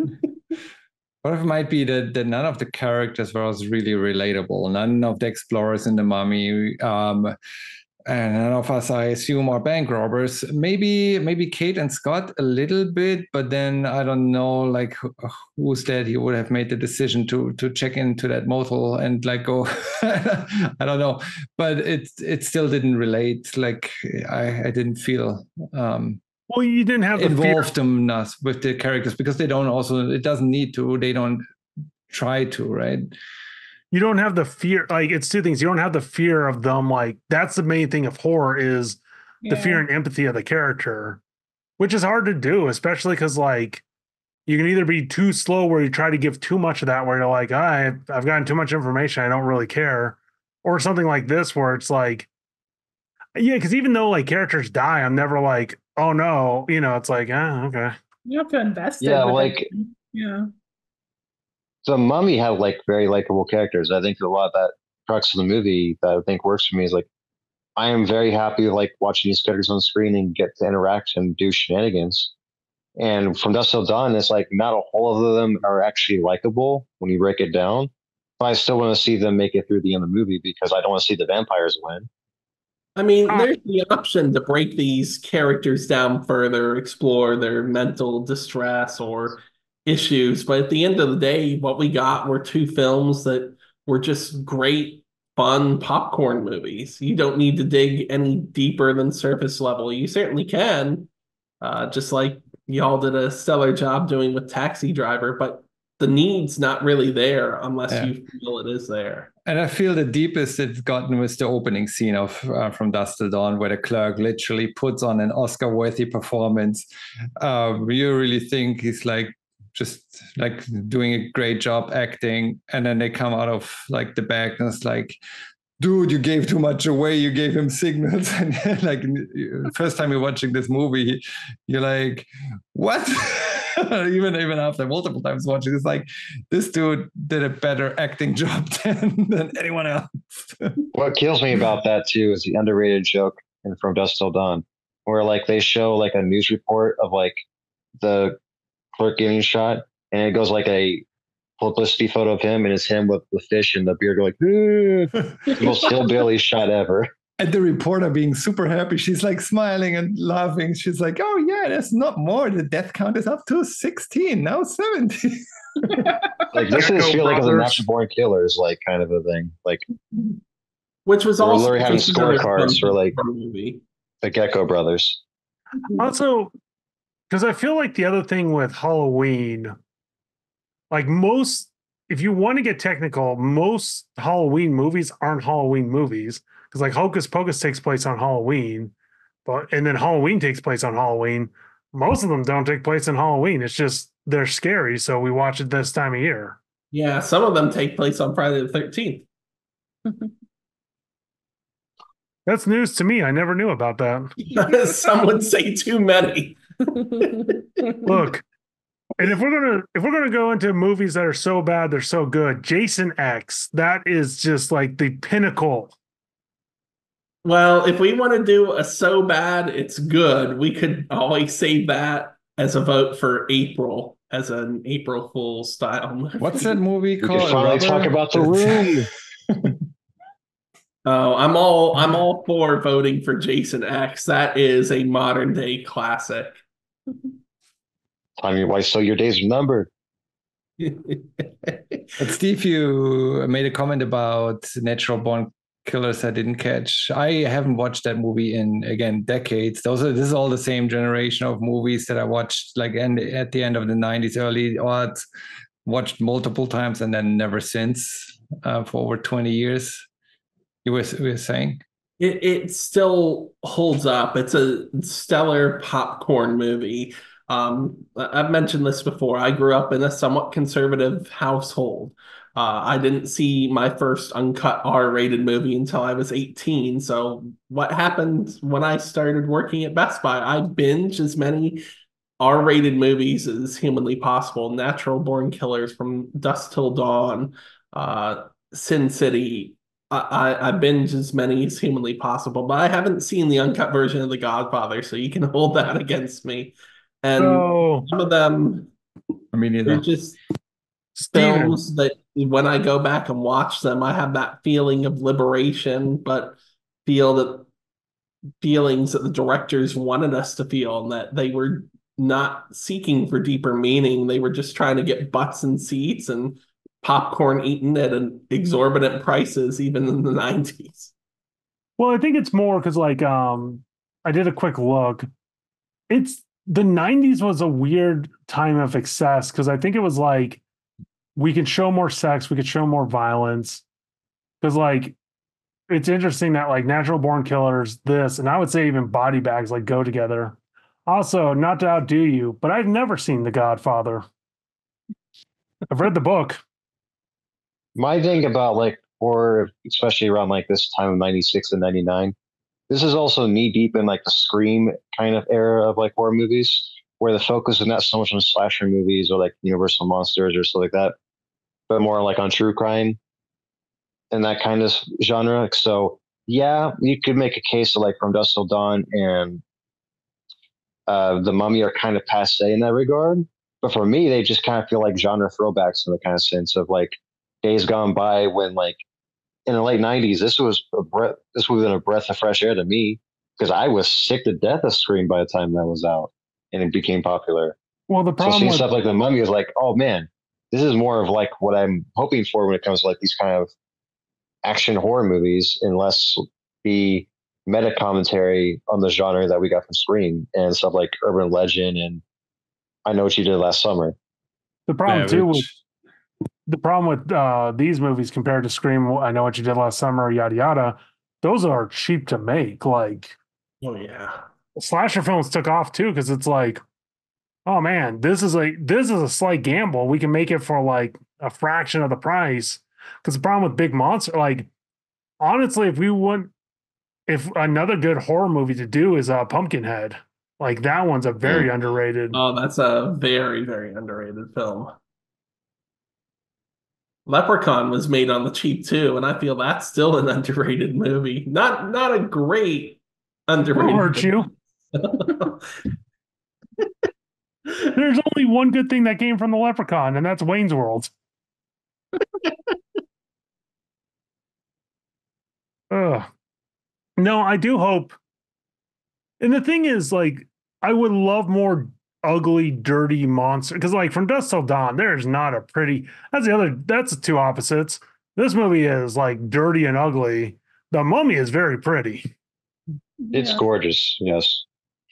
except the CGI. I will say the mummies back in the day though did scare me when I was a kid, just because like rotting flesh and like the scare I was like actually being flesh eating.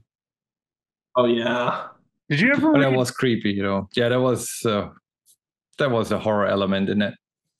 Yeah, Did I you could ever watch The Mummy. I couldn't watch an R-rated film, even if there were no violence. But I watched The Mummy, and that scarab scene, the first time you see it, it's a little intense. I think I was 13 at the time. And being buried It's alive. also like watching Indiana Jones and Raiders of the Lost Ark. Like the Nazi's like face melts off. It's like, yeah, that's horrifying too. I wouldn't call it a horror movie though. The only thing with the face melting that never scared me as much because it didn't feel real. Whereas like the scarab, I'm like, ugh. It's like, Yeah. like, ugh.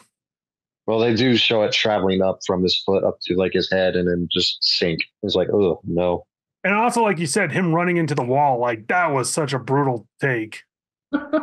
Now, the funny thing is that even though the From Dusk Till Dawn is still considered a cult classic, it's never found success in theaters. It wasn't until it hit home media that it really got that cult following. The Mummy was successful right off the bat. Universal, as I said, it didn't invest a whole lot of money. 80 million, even by that point, was not a lot of money. They invested more in The Matrix, but it came away its first theatrical run, because it's been re-released since, with $475 million.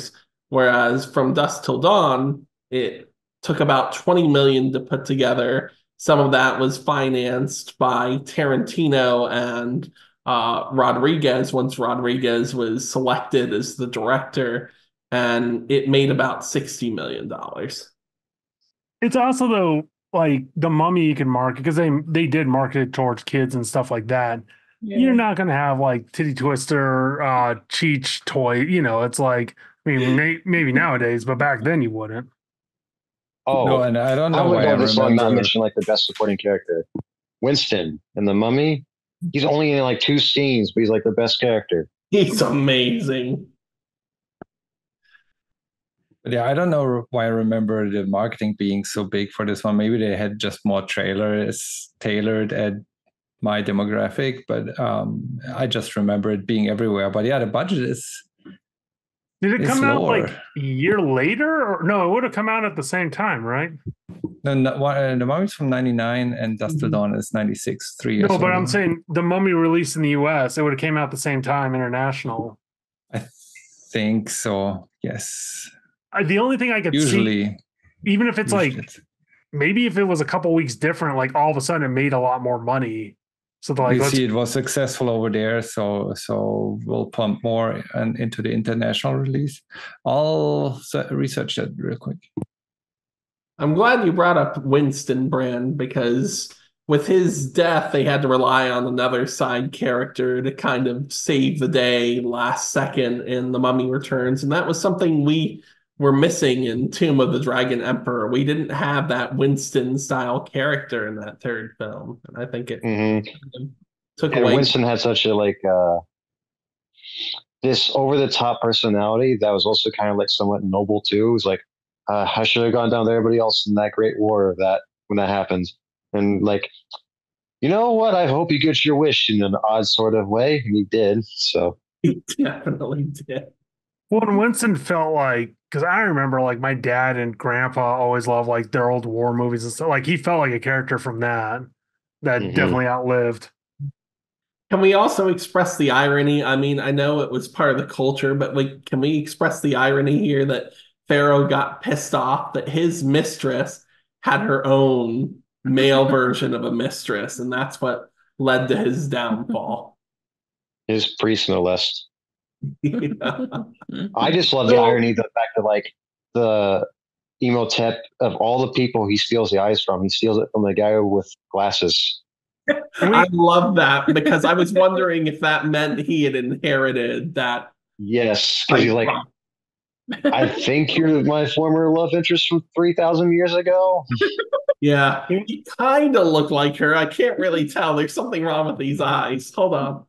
Can we talk about, okay, we're going to talk about the real irony of this movie and me using my expensive art degree to describe this. Imhotep is a real person. Do you know who he was? He was the original designer to the pyramids. Mm-hmm. And they're like, your name will live forever because everyone will recognize you built the pyramids. Yeah. Well, now whenever someone's chance Emotep, they just think it's from the Mummy. Well, because they have boils on their body. The city was fictional, though. I tried to find it, and it says no fictional city. Well, as far as you know, it's fictional. Could be a lot of gold over there. It's sunrise.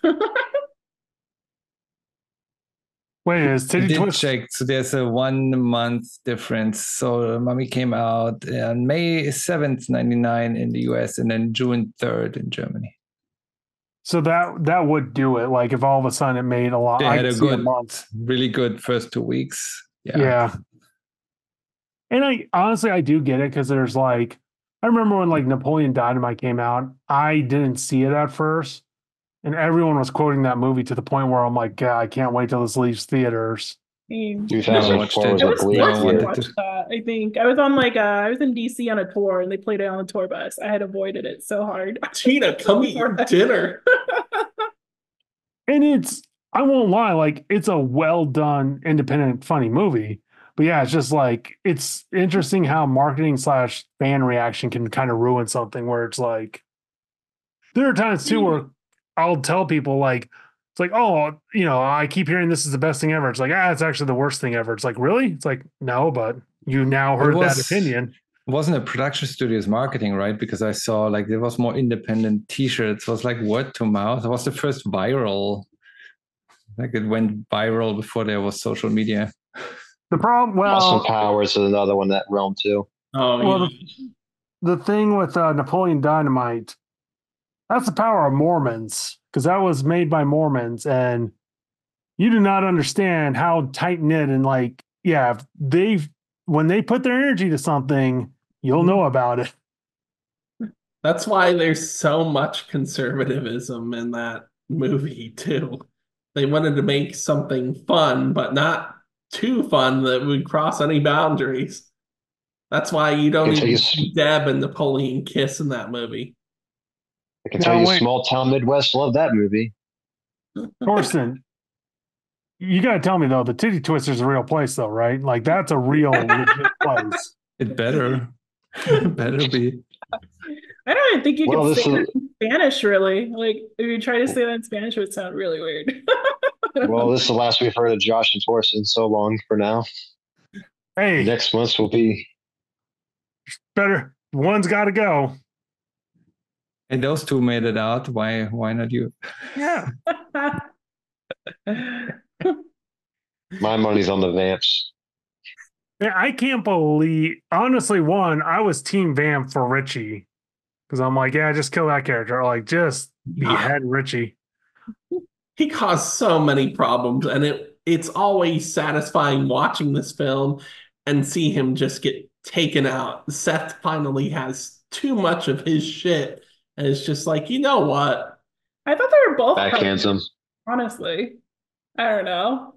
I was like, they're both kind of just, they do what they want to do in the moment. They have like no control over their emotions or their thoughts. And I don't know. I didn't really see like reasoning behind what they do things. It was just that they wanted to. I think Seth at least was adamant about not having any kind of hostages for the most part. Seth she kind of goes back on. Seth was just slicker. Jacob and family. Seth was just slicker. He just was better at talking. That's the only difference. He was better. He took Richie. He was still a psychopath. Just there were more psychopaths in there. But he took Richie aside and told him what is wrong with you, like multiple times. Yeah. Also, what was I going to say? Oh, and if you, dear watchers of this, please look up Salma Hayek in that movie. And then Salma Hayek this year, but somehow she's aging in reverse. It's the genes. It's the genes.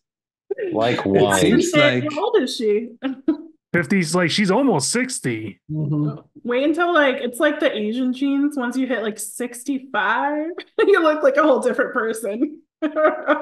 And she is still acting. She is yet to officially retire. To another character. Wait, she's officially retired?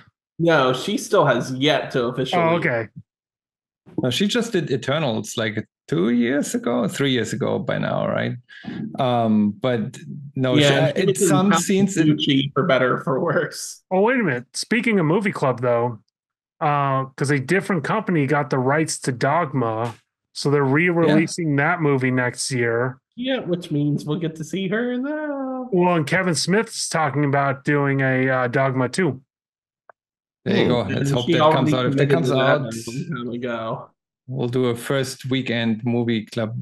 We'll do a Reels talk, like the Friday after release, the second day of release. Let's talk about it with spoilers. It's like a flashback. People do you think have gone to the cinema on day one?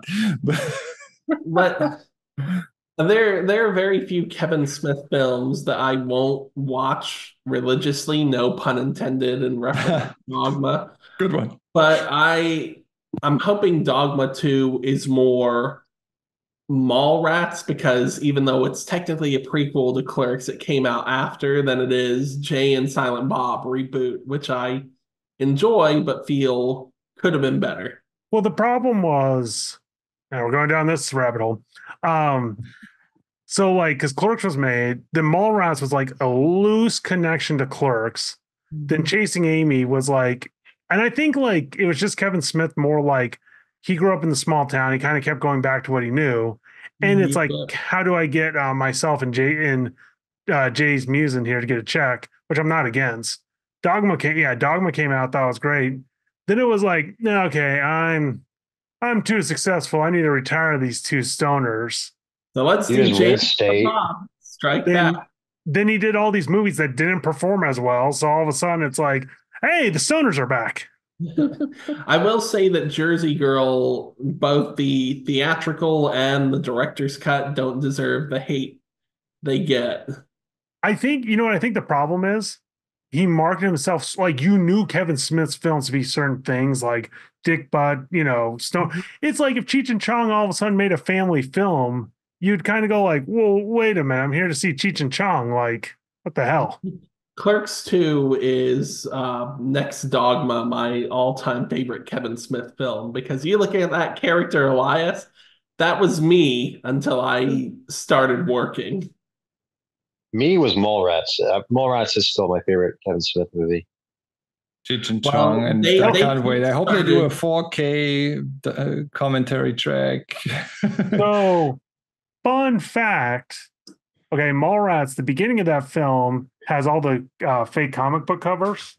That was done by Gaijin Studios, including Jason Pearson, which was the video I worked on for NMC today.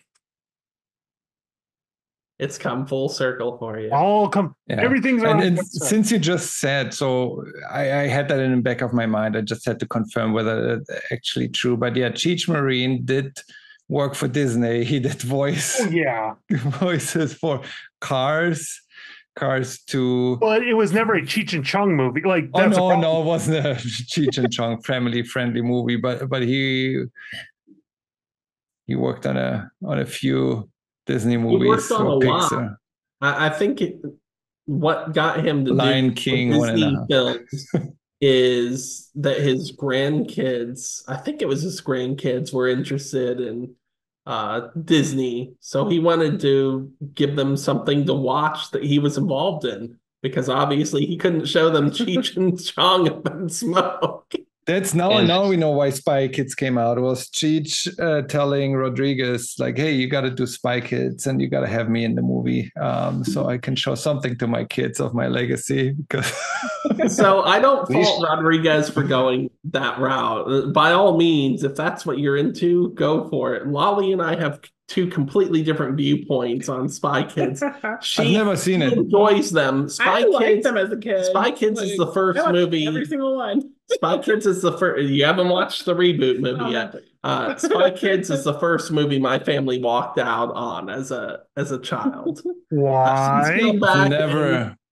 I don't think I've ever walked out of a movie. I can't. Even the worst movies, I fell asleep. But I've never walked out. I've had to walk out of Star Wars Episode 1 because the movie broke while it was playing. We got a refund. Not walking out. That's not walking out. It's being kicked out. Walked out of Spy Kids, and I was forced to walk out of Sin City because it was said to be too violent. But I went back and watched it on my own. And why did you walk out of Spy Kids? It wasn't something I was really interested in, and my parents found it to be offensive in some way, so we walked out of it. See, I was about to say, I feel like you're very relieved. Did they not like thumbs? I don't know. See, I get that joke. Torsten's never watched this. He has no idea what I'm talking about. I don't think it's a bad movie. With the kids. I don't think it's a bad movie. I don't think it's a bad franchise. I think it's great for kids, but it's not going to rank in my top 5. Well, okay, this is like me going like films I walked out on: Braveheart, Hostel, Bambi, It's like Hostel? one of those Where aren't you like were- the other. I did not walk out on any of these films. I'm just naming like three. Is this Steven where it's like walked out Sensei's like, okay, sure, I can see that. Spy Kids. Why? I need explanation. That's the See- only explanation. I was under 18 at the time. I don't think there's. It's founded Yeah. You got me thinking. I don't think there's any movies I ever walked out of. In general, there's some I stopped watching in the middle of, like when I'm watching on TV. Like I think at like 30 minutes or less, I stopped watching in 30 minutes or less. So I should have walked out of The Passion of the Christ. Ugh, that was a snuff film. It's not film for sure. But I was working at Best Buy the year that came out, both in theaters and home media. We sold out of that 3 times in a week, the widescreen and full screen version of that. It was Which one?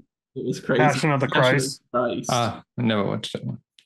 Like 0 out of 10 do not recommend. it's literally just a snuff film because you're like, wow, like it is. There's not like, oh, this is uplifting. It's not even a story. It's just like, If you This want can't to keep watch going. a Mel Gibson religious movie, Apocalypto is a much better choice than Passion of the Christ. Oh no, I like Apocalypto, but that's yeah. Look, No, the only I problem, enjoyed that one. the only problem I found with Apocalypto, it is historically inaccurate, like completely. Well, Yeah, but at least someone made a movie about, was it Mayan, the Mayan culture, like a little bit, even though if it's inaccurate, you got to shine some light on it. I know So- you should shine a different light on it than just making Well, a look. to be fair, Josh, so is From Dawn Till Dusk, because to my knowledge, the Aztecs didn't have vampires living in their temple. But to your knowledge, you don't know that. I mean, just about every movie that's supposed to be about Thailand is inaccurate. What? Gasp. Also, They really Hey, I will just focus I on just learned things. that Europeans reached America like 3,500 years before Columbus, and and took all the copper from the Great Lakes, and no one's really talking about it. also, in all fairness, I've used many still shots from Apocalypto for the dwarfs in Bang. Oh, that's awesome. Ugh. You need to put that commentary in the oversized hardcover when that comes out after volume 3. I just surprised no one's called out how my first dwarf villain is named after Omar, just with a instead of a U. I'm just marveling each chapter that comes out. Ugh. So I'm glad. The one thing I do enjoy about this movie club, because it's like From Dusk Till Dawn is like, it is not highbrow. It doesn't try to be, and it's like it's an enjoyable film to watch once. And like I don't see me watching this again for a couple of years, but I see me watching this again. It knows exactly what it is, and that's what I respect the most about it. It's like The Mummy. It knows what it is. It's just a fun action movie, and I respect it for that. The sequel's a fun action movie. There are some movies that you can just sit down, turn off your brain, and enjoy, and both of these are those kinds of movies. yeah, I I mean- love these 2 movies. They're like 2 great popcorn flicks that you can watch at any time of the year and still get the same enjoyment of it that you got before. You I can actually watch appreciate it them. more both now than I did when I first watched them. Yeah, I feel like, again, with having kids, I feel I can watch The Mummy with them earlier than I probably won't watch Dusk Till Dawn with them ever. But I will rewatch it myself. So At any age to watch with the kids. You can just do what I went through when I was younger and had to watch an inappropriate movie. When Leo drew Rose like one of the French girls, I had to turn my head and Turn your head. Years. Oh, no, for me man. there was not India. There was the other. I don't think it's that famous in the US. It was bigger in Europe, I believe. Quartermain, the Quartermain movies. They had more of a sexualization of the damsel in distress, I believe. even though it wasn't really like a Titanic drawing her nude scene, but it was like, oh no, she's hot. And it was like awkward, always sitting on the sofa. It was like my parents like, am I supposed to watch this? Like, the two worst for me, when I was 8, my parents thought it'd be a good idea to show me Braveheart. Oh my word. They fast forward over the sex scene because heaven forbid I see a nipple. I freaked out when like an axe went to a guy's head. To this day, they're like, "Why do you like violent media?" Couldn't tell you, Mom and Dad. Couldn't tell you. I forget the name of the movie. I saw a movie with my mom with oh my gosh, I can't even remember who starred in it. It was like Hillary, I think it was Hilary Duff, or who was in Mean Girls? Lindsay Lohan. It was a Lindsay Lohan. That's who it was. I forget the plot of the movie, but there's a scene of her and a dude in a boat, and she literally goes down on the dude. And it's just like, I'm in a small theater next to my mom who wanted to see this movie. And I'm like, yeah, this is why I need to check the rate. Like, that sounds like the plot to One Night in Paris. I didn't know Lindsay Lohan was in a movie like that. It was. I think I told this story before, but like, could be worse. You could be woken up in the middle of the night to watch a Rob Zombie movie when you're like 10 years old. Oh no. Which one, Brand? House of 1,000 Corpses. I refuse to watch that movie to this day because it's still like burned in my memory of like why I still don't want to watch it. I know that film because Brand, you told me that story because I had the smart idea of eating jerky to that movie, which I do not recommend. I don't recommend watching it, but that's also like I can't stand how Rob Zombie's like movies are, but that's a whole different discussion here. But it's like as far as horror movies go, I will rather take From Dusk Till Dawn and The Mummy over something that's just like your Saws or your Halloween from Rob Zombie or Scream. Yeah, my parents, they definitely didn't care about the age limit. They're just like, if it's R-rated, they want to see something, they bring me. But to be fair, my parents owned a biker bar and a go-go bar in Thailand. I grew up seeing a lot. If you don't know what that entails, Google go-go bar Thailand. The chaotic of the titty twister was very. The first thing I learned when I was working in a cinema in Australia was that parents can decide if they take their kids to an R-rated. Because in Germany, it's like you can't, or even if the parents say, "I'll take my kids, I'm responsible." It's against the law. The cinema, the theater is not allowed to. No, they are not. You're not getting in there, even with parental approval. Like kids are not getting into R-rated movies, no matter what. Like. That's the law. That's why I'm like, oh, really? It's different in other countries. Oh, actually, in pretty much every other country other than Germany. I remember I went to go see The Predator, and this still is bizarre to me. A kid was like crying his or her head off, and all of a sudden, at the sound of machine guns, said, "Kid, stop crying." And I'm like, that's not healthy. Competitive. I get it. Parents make stupid decisions, but I had the same experience with Deadpool back in 2016. There was a mom and 2 kids. One of them was 7 that they watched Deadpool, and then they went to complain to the movie theater manager, who was one of my friends, about it. And he said, "Well, what are you, a fucking idiot? You see it's rated R. You see it's not parental advisory, it's rated R. It mentions nudity, sexuality, drug use, and violence. Why are you bringing your kids into the movie?" "Well, I'd like a refund." "Well, maybe you should get a refund on your brain." Well, it's also, I used to work in a movie theater too. There's a difference between like, oh, we've watched 5 minutes of this film, we want like a different film, and we watched the whole movie. This was the whole movie, and the kids cried several points during. I'll take a brain check. You gotta take them out then. Yeah. No, there was one time, it was Christmas time, 2006. And it was like supposed to be a kids Santa Claus movie. I can't remember the name. Some Santa movie playing in one of the theaters. And I don't know what happened, but in the projector room, there were 18 different theaters. In the projector room, they must have mixed up the tapes. So they put Saw. I don't know which Saw movie that was. No. Torsen. Oh no. So I was like, Cinema G, basically you walk around the cinemas. I don't think they have that in the US, but you're supposed to go in and see if picture and sound is all clear and it all works. You basically over the two-way, you tell them like all good, and then you walk.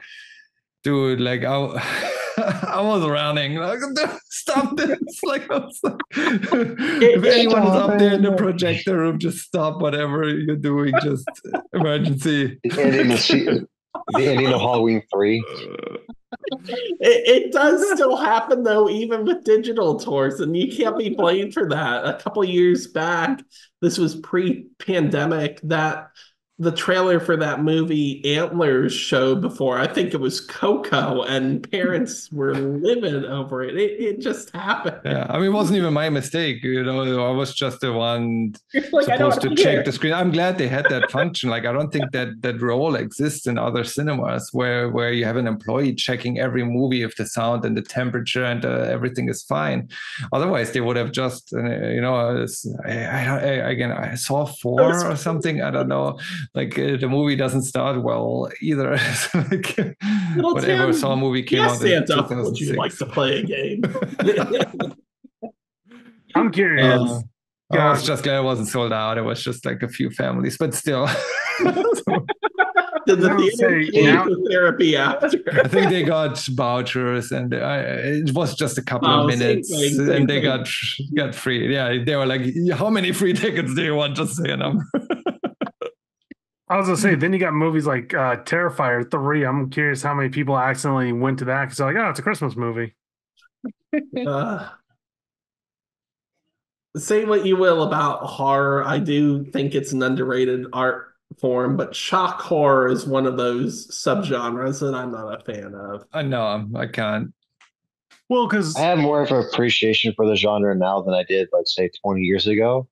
But it's also something I basically have like to force myself to get into more of, where it's just like just watching Friday 13th or Halloween or like Evil Dead. It's something I had to basically like piecemeal myself with, than just like full on diving deep into it. Well, to be fair, I feel like there's a difference between a film like Evil Dead or Evil Dead 2 and From Dusk Till Dawn, and moving forward in time, comparing them to Terrifier 3, because those films, yes, they had horrific imagery, they were gory, but they weren't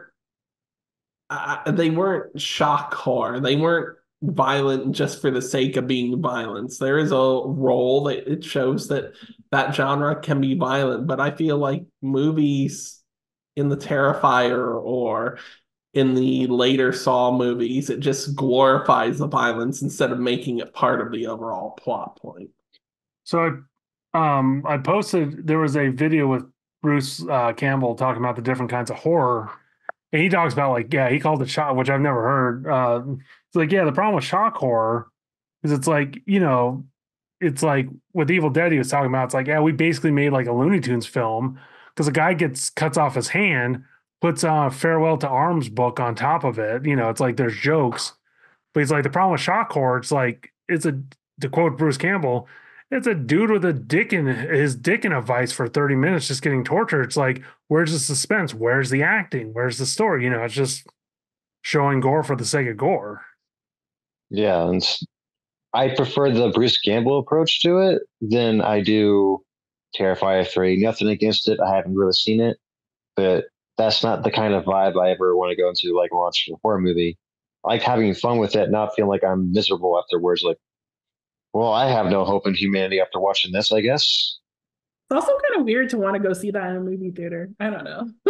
Maybe it's just me. I also feel like even in a horror movie where your protagonist loses, the audience can still win by having a good story attached to it. I don't feel that when I watch the Terrifier films, and I have given them multiple chances. I've watched the first one a couple times, and I've tried watching the second multiple times. They just don't work for me. Whereas every couple of years, I can sit down, watch From Dawn Till Dusk, and just have a great time. I can watch I The mean, Dead or be it the original or the 2013 movie and just fall in love with them all over again. which one of us doesn't love the romantic comedy From Dawn Till Dusk? I'd love to see a follow-up. Like, You screwed up the title there. Yeah, I did. No, that I should think- be the sequel where you show like the daytime hours where it's just the vampires just trying to act normal.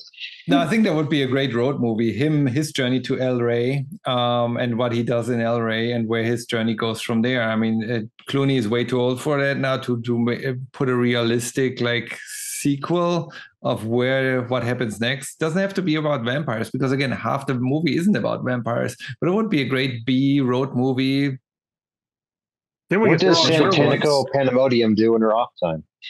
I was gonna say, I think the other thing though with Terrifiers, I'm curious because like I have seen that movie be memed to hell with that stupid clown. Like, and I'm curious how much of that, like, people are like, oh yeah, I want to go see this. I've seen him on the internets. Yeah, and it doesn't help that Funko Pops are essentially, no matter what the collectors say, they're for kids, and they're within the last 6 months there have been several Art the Clown releases. I will say though, because it's easy to let's wag our finger at Terrifier. Then there's Five Nights at Freddy's, because that is horrific too. I don't understand how this is marketed towards kids, and like how this is. So YouTube like cuts you off, or like they put like, I don't know what kind of strikes they put on you if you put the F word or so, but they have no problem categorizing Five Nights at Freddy as a kids show. And if you even parental restrictions on your kids account, if they really, your kids are only supposed to watch YouTube for educational purposes, and then you put a lock on there and like only kids content, and you try to restrict it, and still this kind of content shows up. It's like, yeah, well, what are you doing? Anyone could say like, oh yeah, I created a kids show, but come up with this stuff. Back in the day, I would get like grief for watching Cow and Chicken and Ren and Stimpy. And now I see stuff that they put on YouTube nowadays. I'm like, man, back in my day. And I'm like, makes me feel old. I get the opposite because I've gotten back into Legos, so I'll watch like retro Legos. It's weird because I'm like, this is 30-year-old sets. Like, no child wants to watch this. But then it's like, let's have a commercial for a brand new Hot Wheel. It's like, yeah, I guess they're both toys. It's the keying of the keywords, Legos. Also, I don't know a single quote unquote child that collects Funko Pops. My son liked my bad. I gave my cat, so he got like retainers, and not to be You scared are of like not a child. braces and stuff. So there's a Deadpool Funko Pop with braces. It's like, hey, you see, Deadpool has braces. You get some too. Yeah, because my mom does freelance work. And one of her clients was like, oh, I want like a suit like Wolverine from Wolverine and Deadpool. Oh my gosh. All of a sudden, my almost 70-year-old mother is like, I need to go see Wolverine versus Wolverine and Deadpool. It's like, no, you do not. With her. Go with her. No, Why not? no, I don't want that headache. I know my daddy, but I came out of his dick ready. And it's a shirt marketed for kids. I can see it right now. But Josh, your books will look so much better in comparison if you send your mom to watch Deadpool. I don't know if for you I would be like, and your hobbies are also bad too. I don't know if I told it here. I was talking to my mom. There was a vampire book I was talking to a writer about working on, and it was a retelling of Dracula in modern days. So in the book, they have a scene where Dracula offers up a pregnant woman to his brides, and they cut open the mom and eat the child. So I was like, I'm like thinking, I'm like, okay, you can do this with shadows. Like there's a way to do this, not showing too much. Then later on in the story, there's literally a scene with a nursery, which I'm like, okay, first time you're doing shock value. Now you're just being lazy. And like, I turned it down for that and other reasons. But talking to my mom, she's like, Josh, you've never shown like a baby being killed in your books. Like, no, I haven't, Mom. A toddler? No. A child? I'm like, killed? No, but maimed? Yes. What are your plans for Eddie? He's fine. He's. Oh, so wait a minute. You read The Prince with Off the Bone? Huh? You've read chapter 15, The Prince with Off the Bone? Yeah, but he's still alive. So Yeah. Mom isn't. His mom isn't. I feel we've ventured so far off from Dusk Till Dawn and Tamami. If any of you want to talk about those two movies still, let's do that. Otherwise, I'll stop the recording. We can keep chit-chatting. Because I don't feel like editing. This goes unedited, and YouTube can do whatever they want, including the censors. I haven't gotten any strikes. I feel like I should get one at least. Josh, that's your opening. No, he already fired his. Fucking A, I did. Should we start quoting chat? Should be like a scorecard up in the top of the screen where it just has like curse counter where it has Josh go up 1, then me go up 1, and Steve go up 1. Torsten's always at 0 though. See, we could really ruin this. I'm just going to start playing some music, and that will demonetize faster than any cursing. Yes, lo-fi. You can afford Bowie's Heroes performed in 2005 live, right? That's in your budget. Thank you for joining me today. So final thoughts on these two movies. Yeah, Steve, go ahead. Anyone, final thoughts? Emotep. Yes, Emotep. Worth watching. I hope we get more monster films. It's also like we've said before, it's interesting to see the 90s versions because you kind of get both where it's like the big blockbuster and the over-the-top sexual horror bloodfest. So good times. Yeah, really nothing more to add. I really enjoyed that we had a double feature for October this month. Can't wait to see what we talk about next month in November. Oh, I got plans, and I'm hoping y'all agree with my plans. Lali, you have watched both movies for the first time, or you watched The Mummy before, right? I watched The Mummy before, yeah. But yeah, no, I enjoyed them both. I like that it was a fun movie and not like horror, like scary movies for Halloween. I feel like I've been liking those this month. So I don't know. They're entertaining. And there weren't a lot of storyline, but it was still entertaining. I enjoyed it. I was about to say, her family enjoyed The Mummy, especially because being from Thailand, they didn't quite have a grasp on the language, especially your grandma and aunt. My aunt and my mom, yeah. Mm-hmm. Half right. Yeah, like those kind of movies, like The Mummy, Rush Hour, stuff like that. Like, like they like action comedy movies, basically. Like that's their genre. They got good taste. Yeah. Rush Hour, another franchise that was killed with the third movie. Yeah, I had to watch that one at the theater, and I couldn't walk out because I was there with my whole school class, and I don't know which teacher. Okay, let's watch Rush Hour 3. Sounds like you're a fan of Rush Hour 3. You didn't get me in Rush Hour 3. Oh, word. Steve, any last thoughts?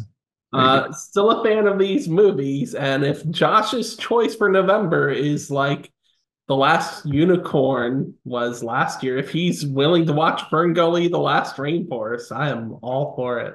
Oh, it's an animated film from Germany, and Torsten's never seen it.